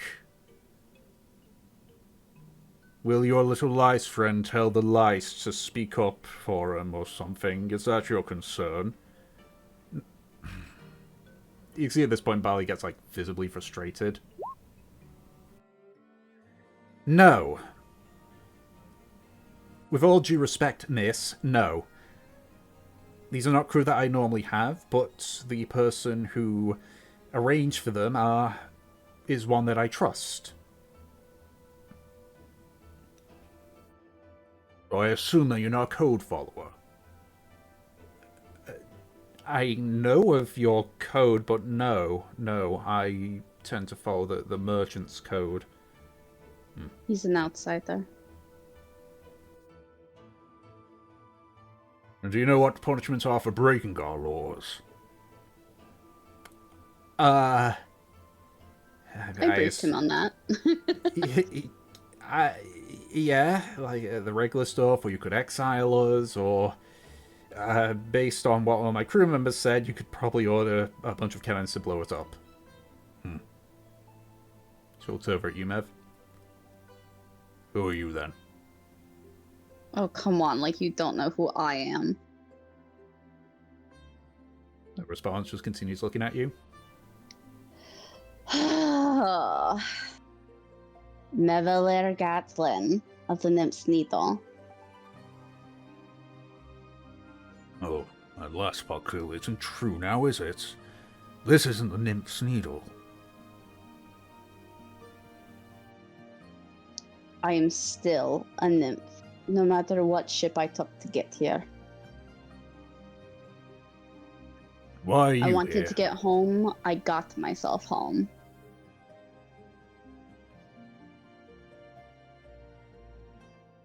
Can the crew be trusted?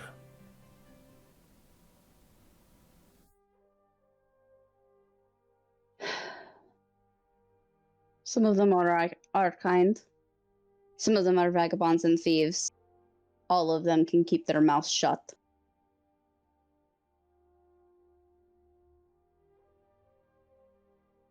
I'll toss you a small bone and assume that you know the code and the punishments. I've lived my entire life by the code. I know it well.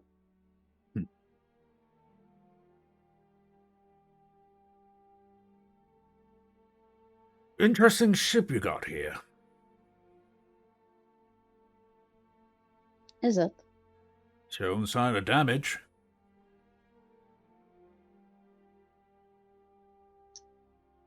Did he say shows no sign of damage? Showing signs of damage. Oh, showing signs of damage. I was gonna be like, we're taking quite a hit. We've had things that have waylaid us, been attacked.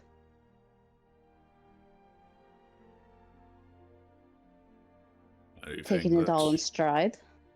Anything that should be a concern For you? for anyone here? What were the free pirates that we ran into? Think of them called the Vein Rippers. Or their Okay. ship was called Vein Ripper. Yeah. We ran into a couple of free pirates that attacked us. Vein Rippers. Oh, Vein Slasher. Thanks, Nate. Vein Slashers. They seemed like trouble. They were close to these waters. I would watch out. And other than a couple Sahagin that we encountered, I think nothing of note. Good. So it looks at the door for a second. You can converse with your crew while we finish what we need to do. Is the needle docked here? Claus just has a look. Just looks over at Barley. You can go, Dragonborn.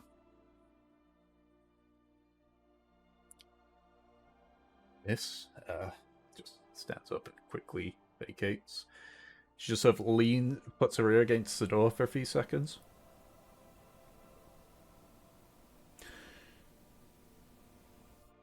According to the old guard and the jet streams, the nymph should be back somewhat soon. And when did you hear that? A couple of days ago. She nods.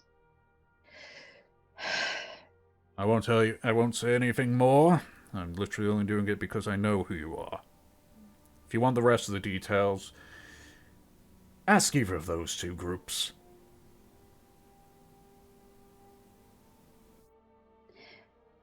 If you find something wrong with us, will my group at least be let out of the ship? I can tell the merchant band to leave, if necessary. We'll decide who can stay and who can go. At the moment, I would say you and this Barley person are fine. The rest, well, we'll need to see what the others think.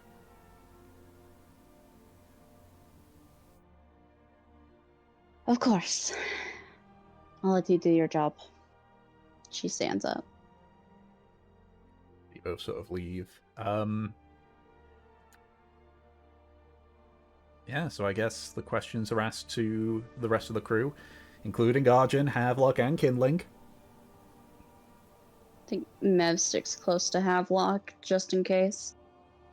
Yeah, so the one that questions you three is what looks to be a halfling man. He's just sort of like there, arms crossed as he looks at the three of you. It's like, right, okay, I get the tall ones, great, alright. All three of you, what's your names? Merchant Siderian.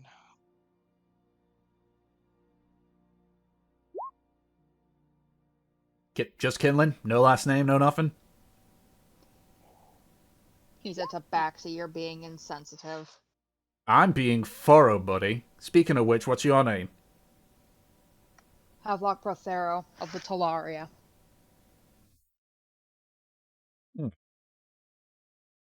Alright. And what's the reason the three are here? Obviously, we're here because our captain wants to go here. You better lose the attitude, boy.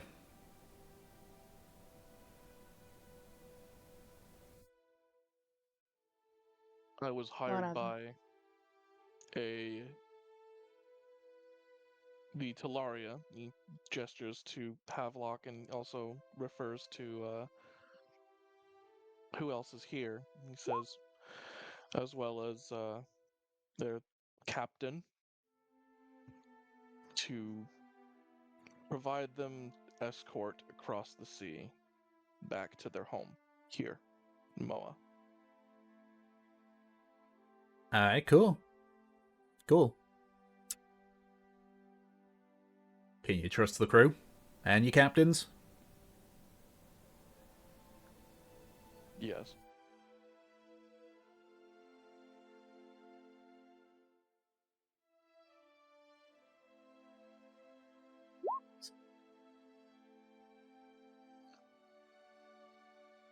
I mean, that's normally a good sign. Unless you're doing it for fun. But sounds like you're not referring for fun. And what about you? Indicates to Havelock. I've met a lot of shady people in my life. Mev's the only one I trust. Not shady. Hey.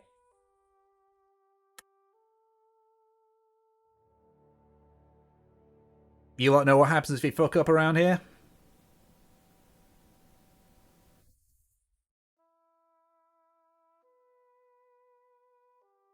Because you know me well, Havelock well enough, Mev. You see a little twinkle in his eye, a little twitch of his lips. Oh god.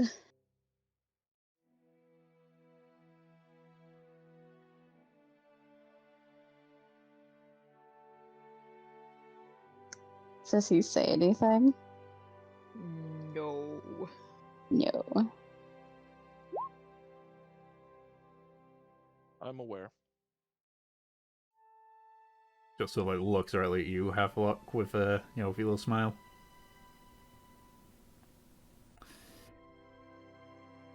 You're a free pirate, ain't ya, buddy?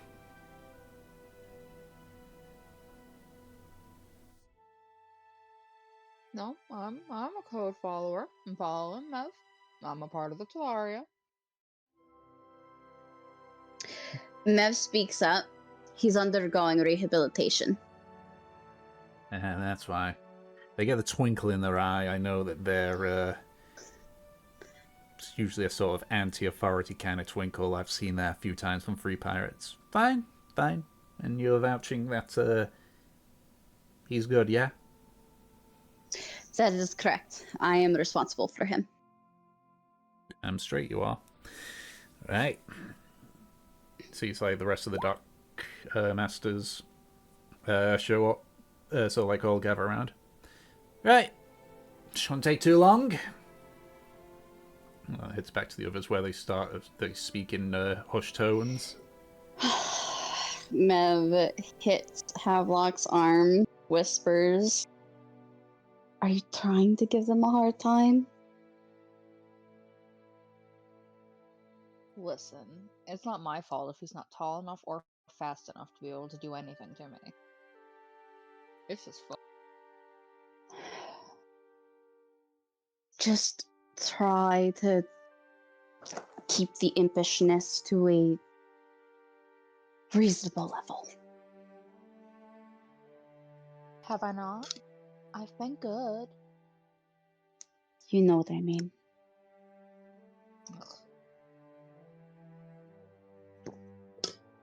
About 5 minutes pass, and the female orc sort of like walks up to the entirety of the crew.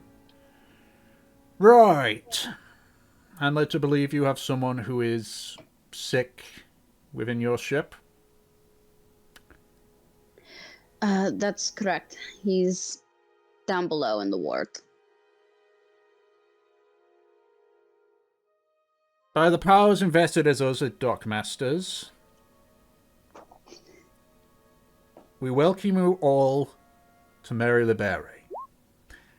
However, I would ask that some of you remain on your ship until your sick crewmate has recovered.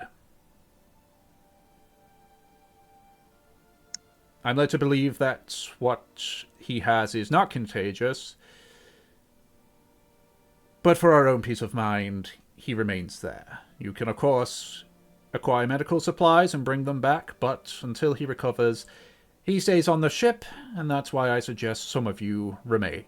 Once he's recovered, you're all free to come to Mary the Berry and leave your ship in our care.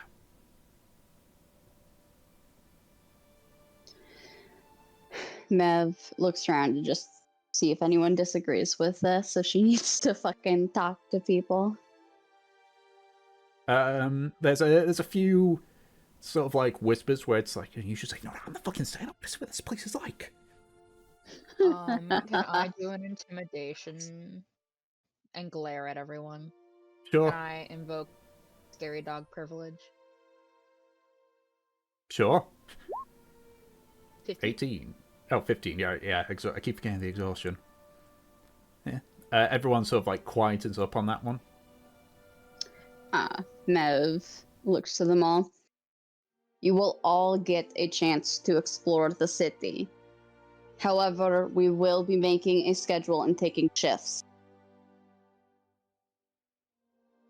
There is also going to be a budget set in place. Mev grins at this. Obviously, you can spend your own coin, but don't do anything stupid like gamble the ship. People have done it here. Go ahead.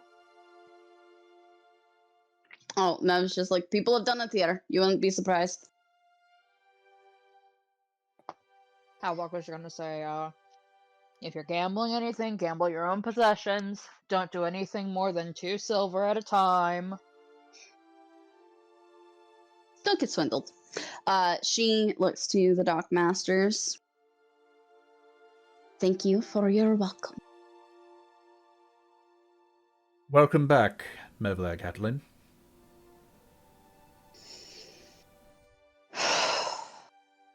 Thank you. Happy to be back. So the dock masters sort of make their way down the gangplank.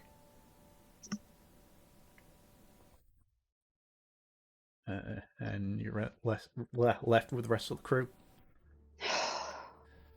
I like how Kindling has just said that he was the biggest threat to losing the ship here.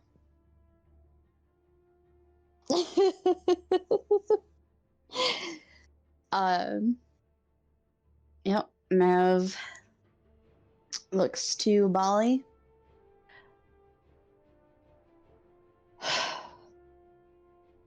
Feel free to set a proper schedule for everyone, whoever you want manning day or night. You should also essentially pick people who you feel aren't going to start shit. Of course. Me and Dirge will get on that. She nods. I don't mean to sound rude, but there doesn't seem to be a whole lot of a city around here. You're right. Nev smiles at that.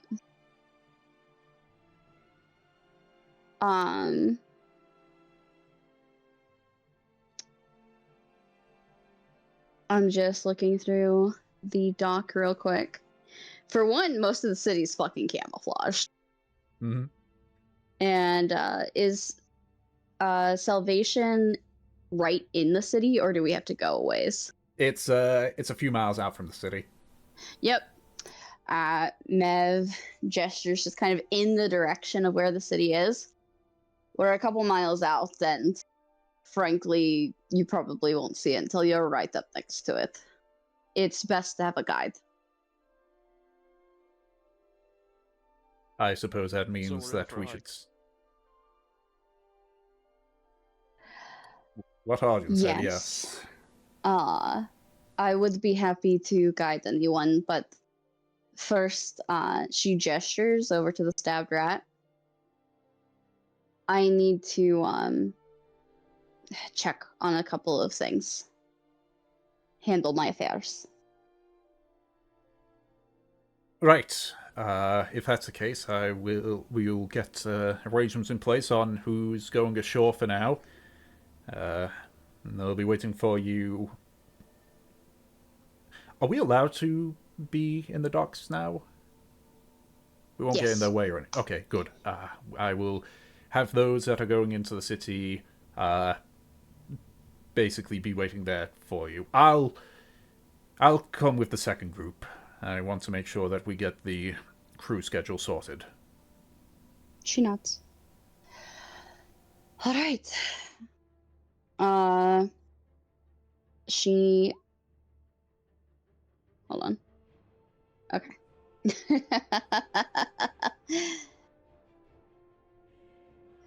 She looks to Havelock and Kinling, and Arjun said that he wanted to kind of have an in with people. So the best way to do that is for him to just come with her for a lot of this stuff. She gestures to Arjun. Feel like coming along? Of course. You sure? You ready? I'm positive. All right. Then yeah, she will. Sorry. She will hop off and head to the stabbed rat. Okay. The gangplank is down, so you're able to sort of make your way up. There are a handful of crew that are here. Don't seem to be any of the specialized crew, though, at the moment. So one of the crew sort of like, as sort of knows, like, puts down the crates, like, and sort of leans over, it's like, hey, what's up? Nev smiles bright at them. Is Von Ren in? In the city. In the city? Yeah. All right. Do you know when he'll be back? Not a clue. Great. Yeah, she nods. Do you know if any of the other Nest are here? Yeah. Maelstrom are. We had to escort him back to Durham Bay. Did something happen? I can't say. Sorry. Not the Liberty? No. It's a crow's nest business, right. you know.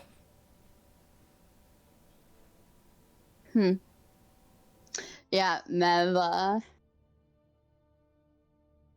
debates being like, oh, my mom, but she doesn't. Yeah, she nods. All right, fine.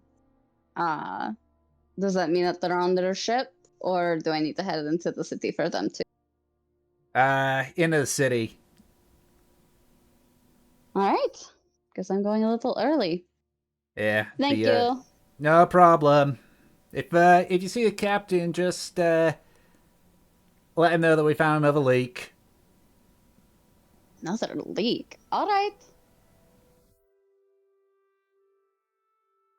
She hops down. Man, some shit must have gone down.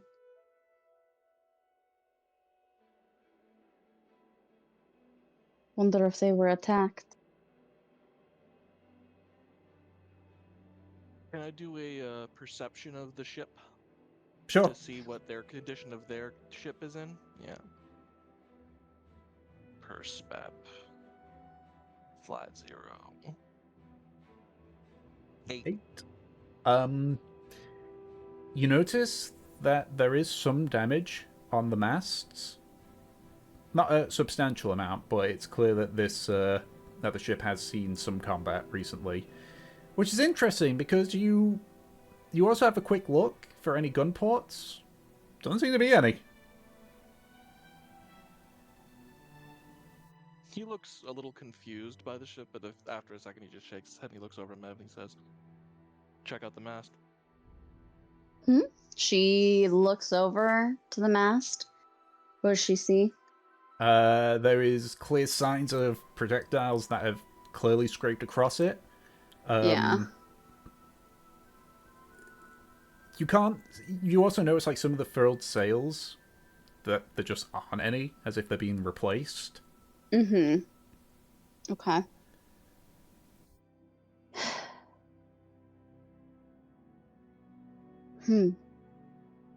Do I think I would have to get closer to actually assess, like, what the fuck did that. Yeah, basically. Yeah. Alright. Yeah, she nods, just... It looks like she's making a note of it in her head.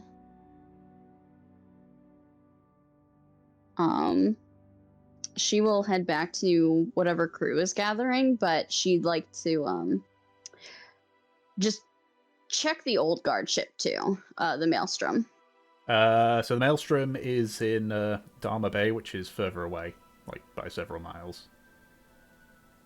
Oh, okay. So they fucking... Did they bring the crew here then? Because that's what it sounded like. So what basically happened is the Maelstrom was brought to Dharma Bay because it's too big to go through the Green Run, and it's currently there. And then the Stab Rat went back through the Green Run. Okay, so they just dragged them there. Okay. Yeah. Okay, I got confused for a second. All right, cool. Yep. Then, what crew is forming right now? So there's several of just nameless crew, but there's also Nimbus, Sun, Aerob, and I just need to quickly look at the current crew that we've named crew that we've got here. And Kevroth, the cook. Okay. Mev grins at Nimbus. Had to really fight to get your way here, huh? Oh, they would not get me, they would not keep me there. No. I'll do my shift when I need to, but I am first there. Well, hopefully you can see what all the city has to offer. Oh, you bet. All right. Is everyone ready? Ready as I'll ever be. Havelock is just going to hold your hand, rein himself in, be good boy. Anyone need a refresher on the codes before we go in? Anyone have to use the bathroom before we go in? Wait, how far away is this place? You said a couple miles, so I'm guessing 2 miles. like... 2 miles. 2 miles? Okay. Yep. Me looking for, like, how many minutes is a 2-mile walk? All right, so about half an hour, 45 minutes. Yep. A Bring brisk in. walk with long legs, a hike for those with short. We're looking at about 45 minutes. I will be alright back then. And so Nimbus just sort of flies around to the back of the ship. Yep. All right. So, Boundmail Lady And then comes back. once everyone's ready, we will get moving. Okie dokie. So. Yes, does anyone do anything while you're on the hike? Oops. Well, Mev and Havelock have gone through this trek 1,000 times before. So I doubt that they're too curious, but I imagine a bunch of the crew are like, what's this shit? Mm-hmm. Yeah. The path to Merryleberry itself is disguised to like an animal path. So it's not exactly a smooth walk. Yep. But everyone is determined enough. The thing that those that aren't familiar notice is just... It almost looks like this place is unexplored. There's no any signs of human civilization that you can see. You continue to walk, and if anyone wants to make a perception check... Would Havelock or I need to? Perspex. Only to pinpoint what it is that they're trying to perceive, but you would know of the presence of the particular Okay. things.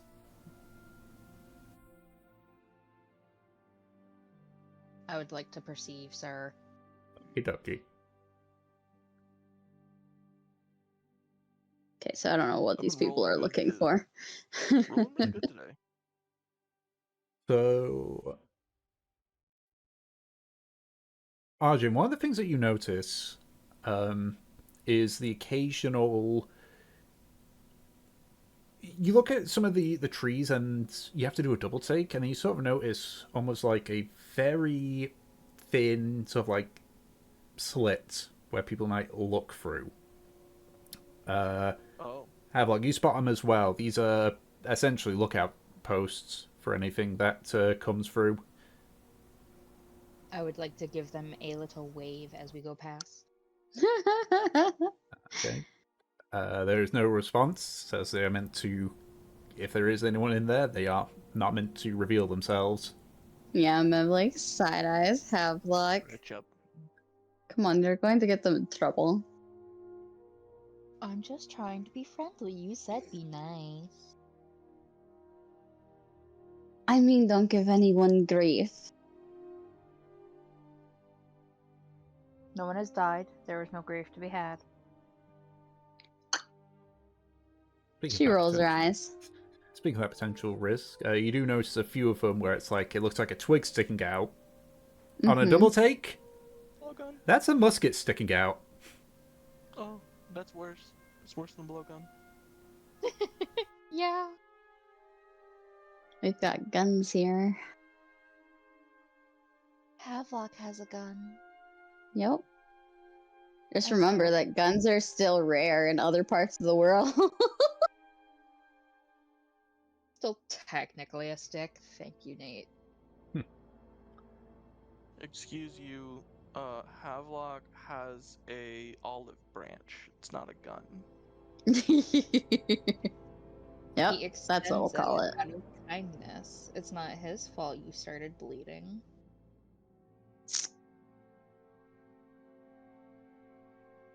I think Mev's just kind of strolling through. She's used to this hike. Yeah. It's about 35 minutes after you had set off. The ground sort of widens out, becomes a bit more flatter.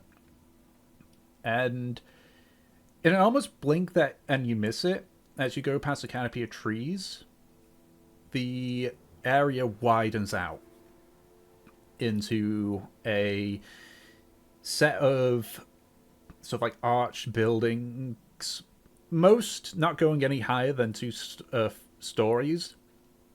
For several of them, there's a mixture there of like dark greens and such, but those that are facing in the direction that you came from use a lot brighter colors, a lot of blues and reds and purples and such. You are now officially in Mary Liberé.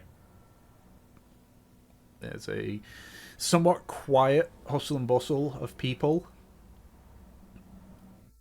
Any that come by and see your group, they are definitely like keeping an eye on you as they walk by.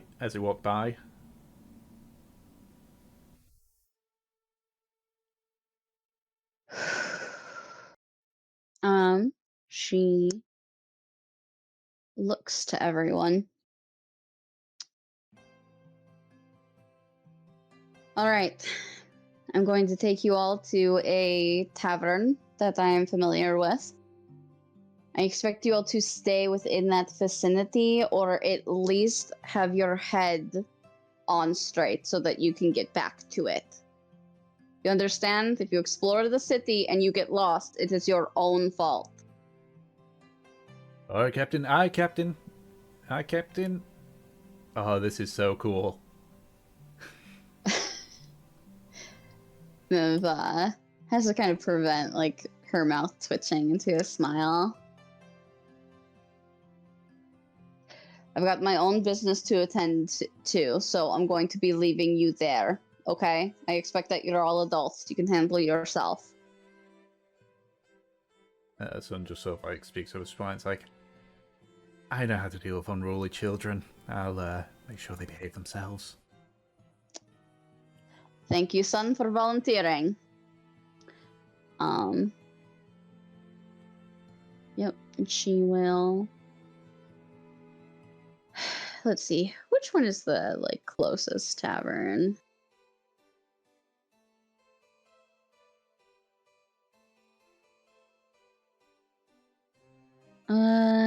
Probably, like, Wanderer's Retreat?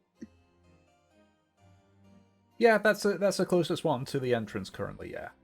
Yep, then I'll take them there. I'm looking at everything. We have a map of Merrily Berry? Not yet. Nope.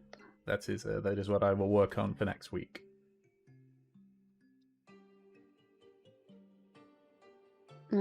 She will take them to the tavern and just kind of explain like what the Wanderer's Retreat is, about how it's more of an entertainment place, you know?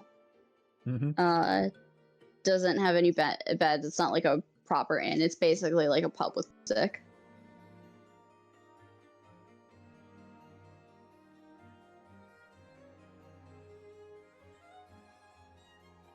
Chuck E. Cheese! Oh god. Maybe People if they- sleeping in the ball pit. Maybe if there was a Warforged bard there doing the music. Fuck, that's funny. Alright. Alright. So, yep. So you lead them to the Wanderer's Retreat. The first thing that stands out to those unfamiliar is that the wooden building is almost in the shape of a large wagon, minus its wheels. The outer walls are a mixture of reds and yellows. You can see that on the long sides of the building. There's colourful tapestries that are adorning the sides. From the open door, you can hear the sound of music being played. As you step in, you can see that it's consisting of several booths of just nice plush furniture. To the side, there is what you actually realise is part of a main mast that is being doubled as a bar top. At the far end, there is a small platform where a bunch of individuals are just playing just various assortments of tunes, melding together into sort of a, essentially just in-house entertainment. Whereas as to the side, what looks to be the bartender, you can see is what looks to be an elvish man with short cut blonde hair. He's wearing what looks to be a dress shirt, but he's got several sashes sort of adorning his midsection. And has a long streak of tattoos down his right arm. Most of them just ink lines, as opposed to being coloured in. Of what looks to be like an indication of wind.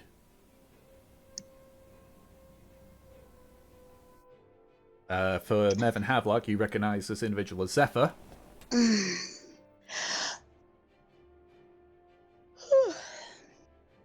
Zephyr, hello. Oh my god, is that Mevelair? You bet your ass it is. Give me a fair feels.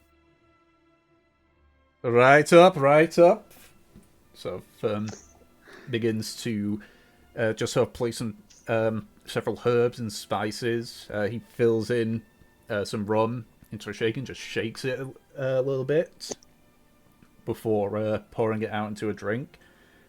He squeezes some citrus in, and he just sort of watches. He sort of pauses for a second, thinks, and then just runs his finger around the edge a few times while muttering something. There you go, little lady. Oh, my favorite.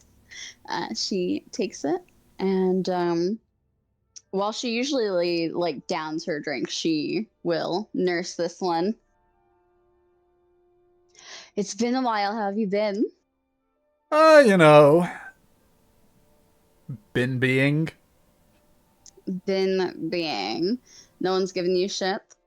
I mean, the occasional ones do. The ones that usually get the shit are, you know, the ones that think they're a comedian or a singer. And they really can't tell themselves real call. You know, they think they're better than they actually are. It happens. She nods. She gestures over. I've got kind of a temporary crew with me right now. Treat them nice. You know I always will. But, I hope they know that if they do try to, be a bit of an entertainer, I take no responsibility on what happens for them. I've already told them that their, actions have consequences. Good. Very good. Mev grins at him. Have you missed me up on your stage? I miss every good performer up on my stage. Have you, she taps her fingers on the stand. Have you seen any of the crow's nest? Yeah, Bonren was in here a day or so ago. Why? Well, for one, I don't know if rumors gotten around that I kind of haven't been here in a while. Disappeared. I mean, there's all sorts of rumors, but I tend not to believe them. About yourself, well, there was a rumor that you had died, there's a rumor that you had eloped, there was the rumor that you had stolen your own ship and gone off to... It gets to the point where you just stop caring about the rumors. At the end of the day, you stopped showing up. That's all. How about anything that's came out of a nymph's mouth?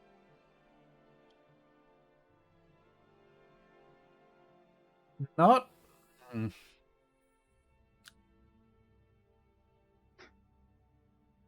The one that we heard from the nymphs was that you were away on other business. She nods. Why, is that not true, or is that true? It's true, but I didn't leave under the most graceful stance. I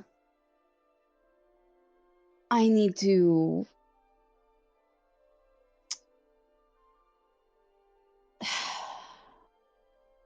You know when you're a stupid kid and you, like...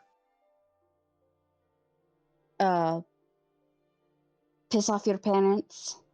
Oh, don't get me started on that kind of train of thoughts.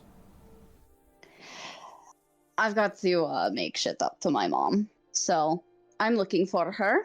Figure that the crow's nest would know best. And I've also just got some updates from the mainland that I think they'd like to hear. Interesting to hear. Well, I don't want to pry, but none of it's going to affect my business, is it? Oh no. In fact, I think the people that I've brought along will happily throw money your way. You just see like a sly smile appear as basically looks over at the crew.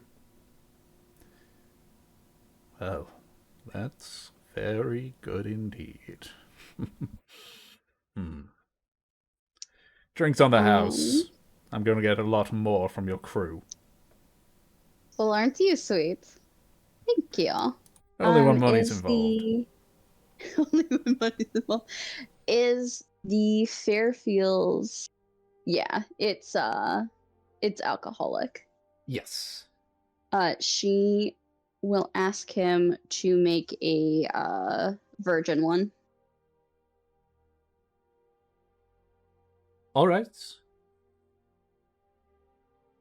Makes a virgin one. No, Just she'll pay for this one. Okay. That is 4 silver. All right. And she passes it to Arjun. Here, try it.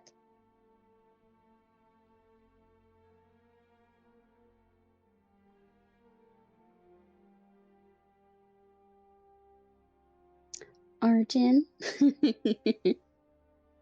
I'm sorry, I was I've been having a hard time for the past little while of focusing. Oh, okay. Do you need us to like stop then? I think it would be best. Okay. But Okay, yeah, I that's can fine. skip out for the rest of the game if you guys need to get somewhere more natural. It's fine. We can end it here if need be. Yeah, we've had a long session anyways. Yeah. Huzzah for daylight savings, I guess. It'd be good for you as well. Okay, alright. So, I guess, as this conversation happens, as you hand out the drink and everything, that's what we're going to call it for this session. And because you're at Mary Libera, you leveled up. Woo! Level! Yippee! That's I will... Even though there's not a guarantee that she may come back, I will still do the level up for Fur. Yep. Seems only right. Where is Fur on this? There she is. We did it. Alright. Time to level up my fucking fighter level, which means I get in a... Thank God. Get it a billy.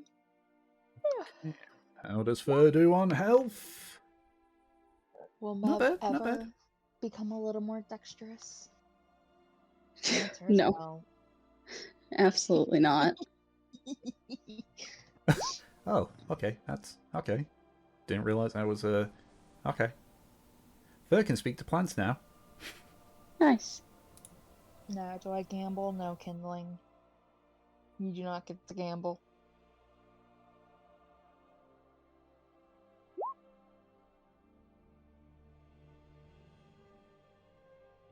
But gets third level spells.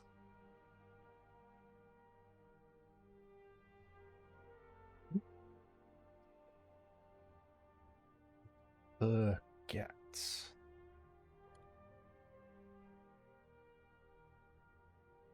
Let's... Do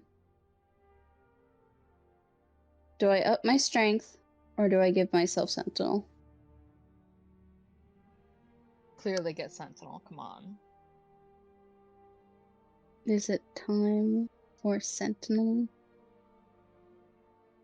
Become busted.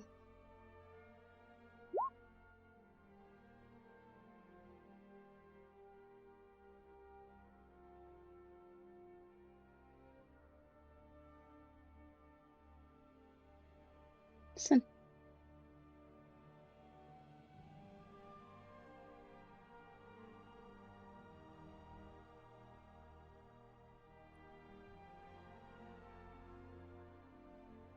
There's a spell called Legion of Rabid Squirrels.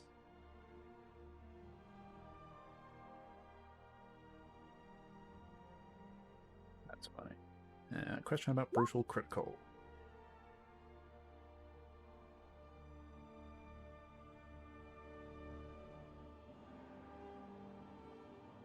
So for brutal critical, I would say we treat it as it says. Obviously, it's if it seems, underpowered or whatever, we can always change it. But for now, we'll just go as raw.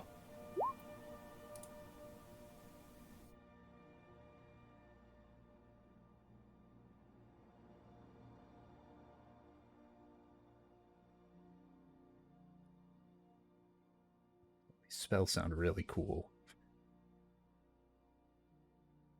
And I can only have one. I now have Sentinel.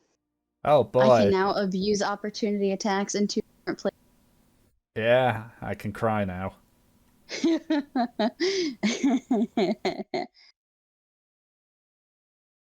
Why is it telling me I have 84 HP? That's not right. I also did double check.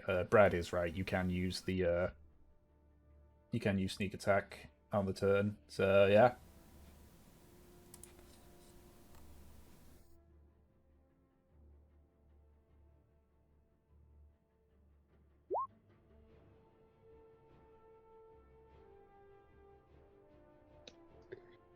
I am now beefy. Alright, Nice. goodbye, Kindling. Bye, Nate. I think I need to go too. Okie dokie, Alright, Brad. feel better, Brad. It was a good game, though. Have a good day. Yeah.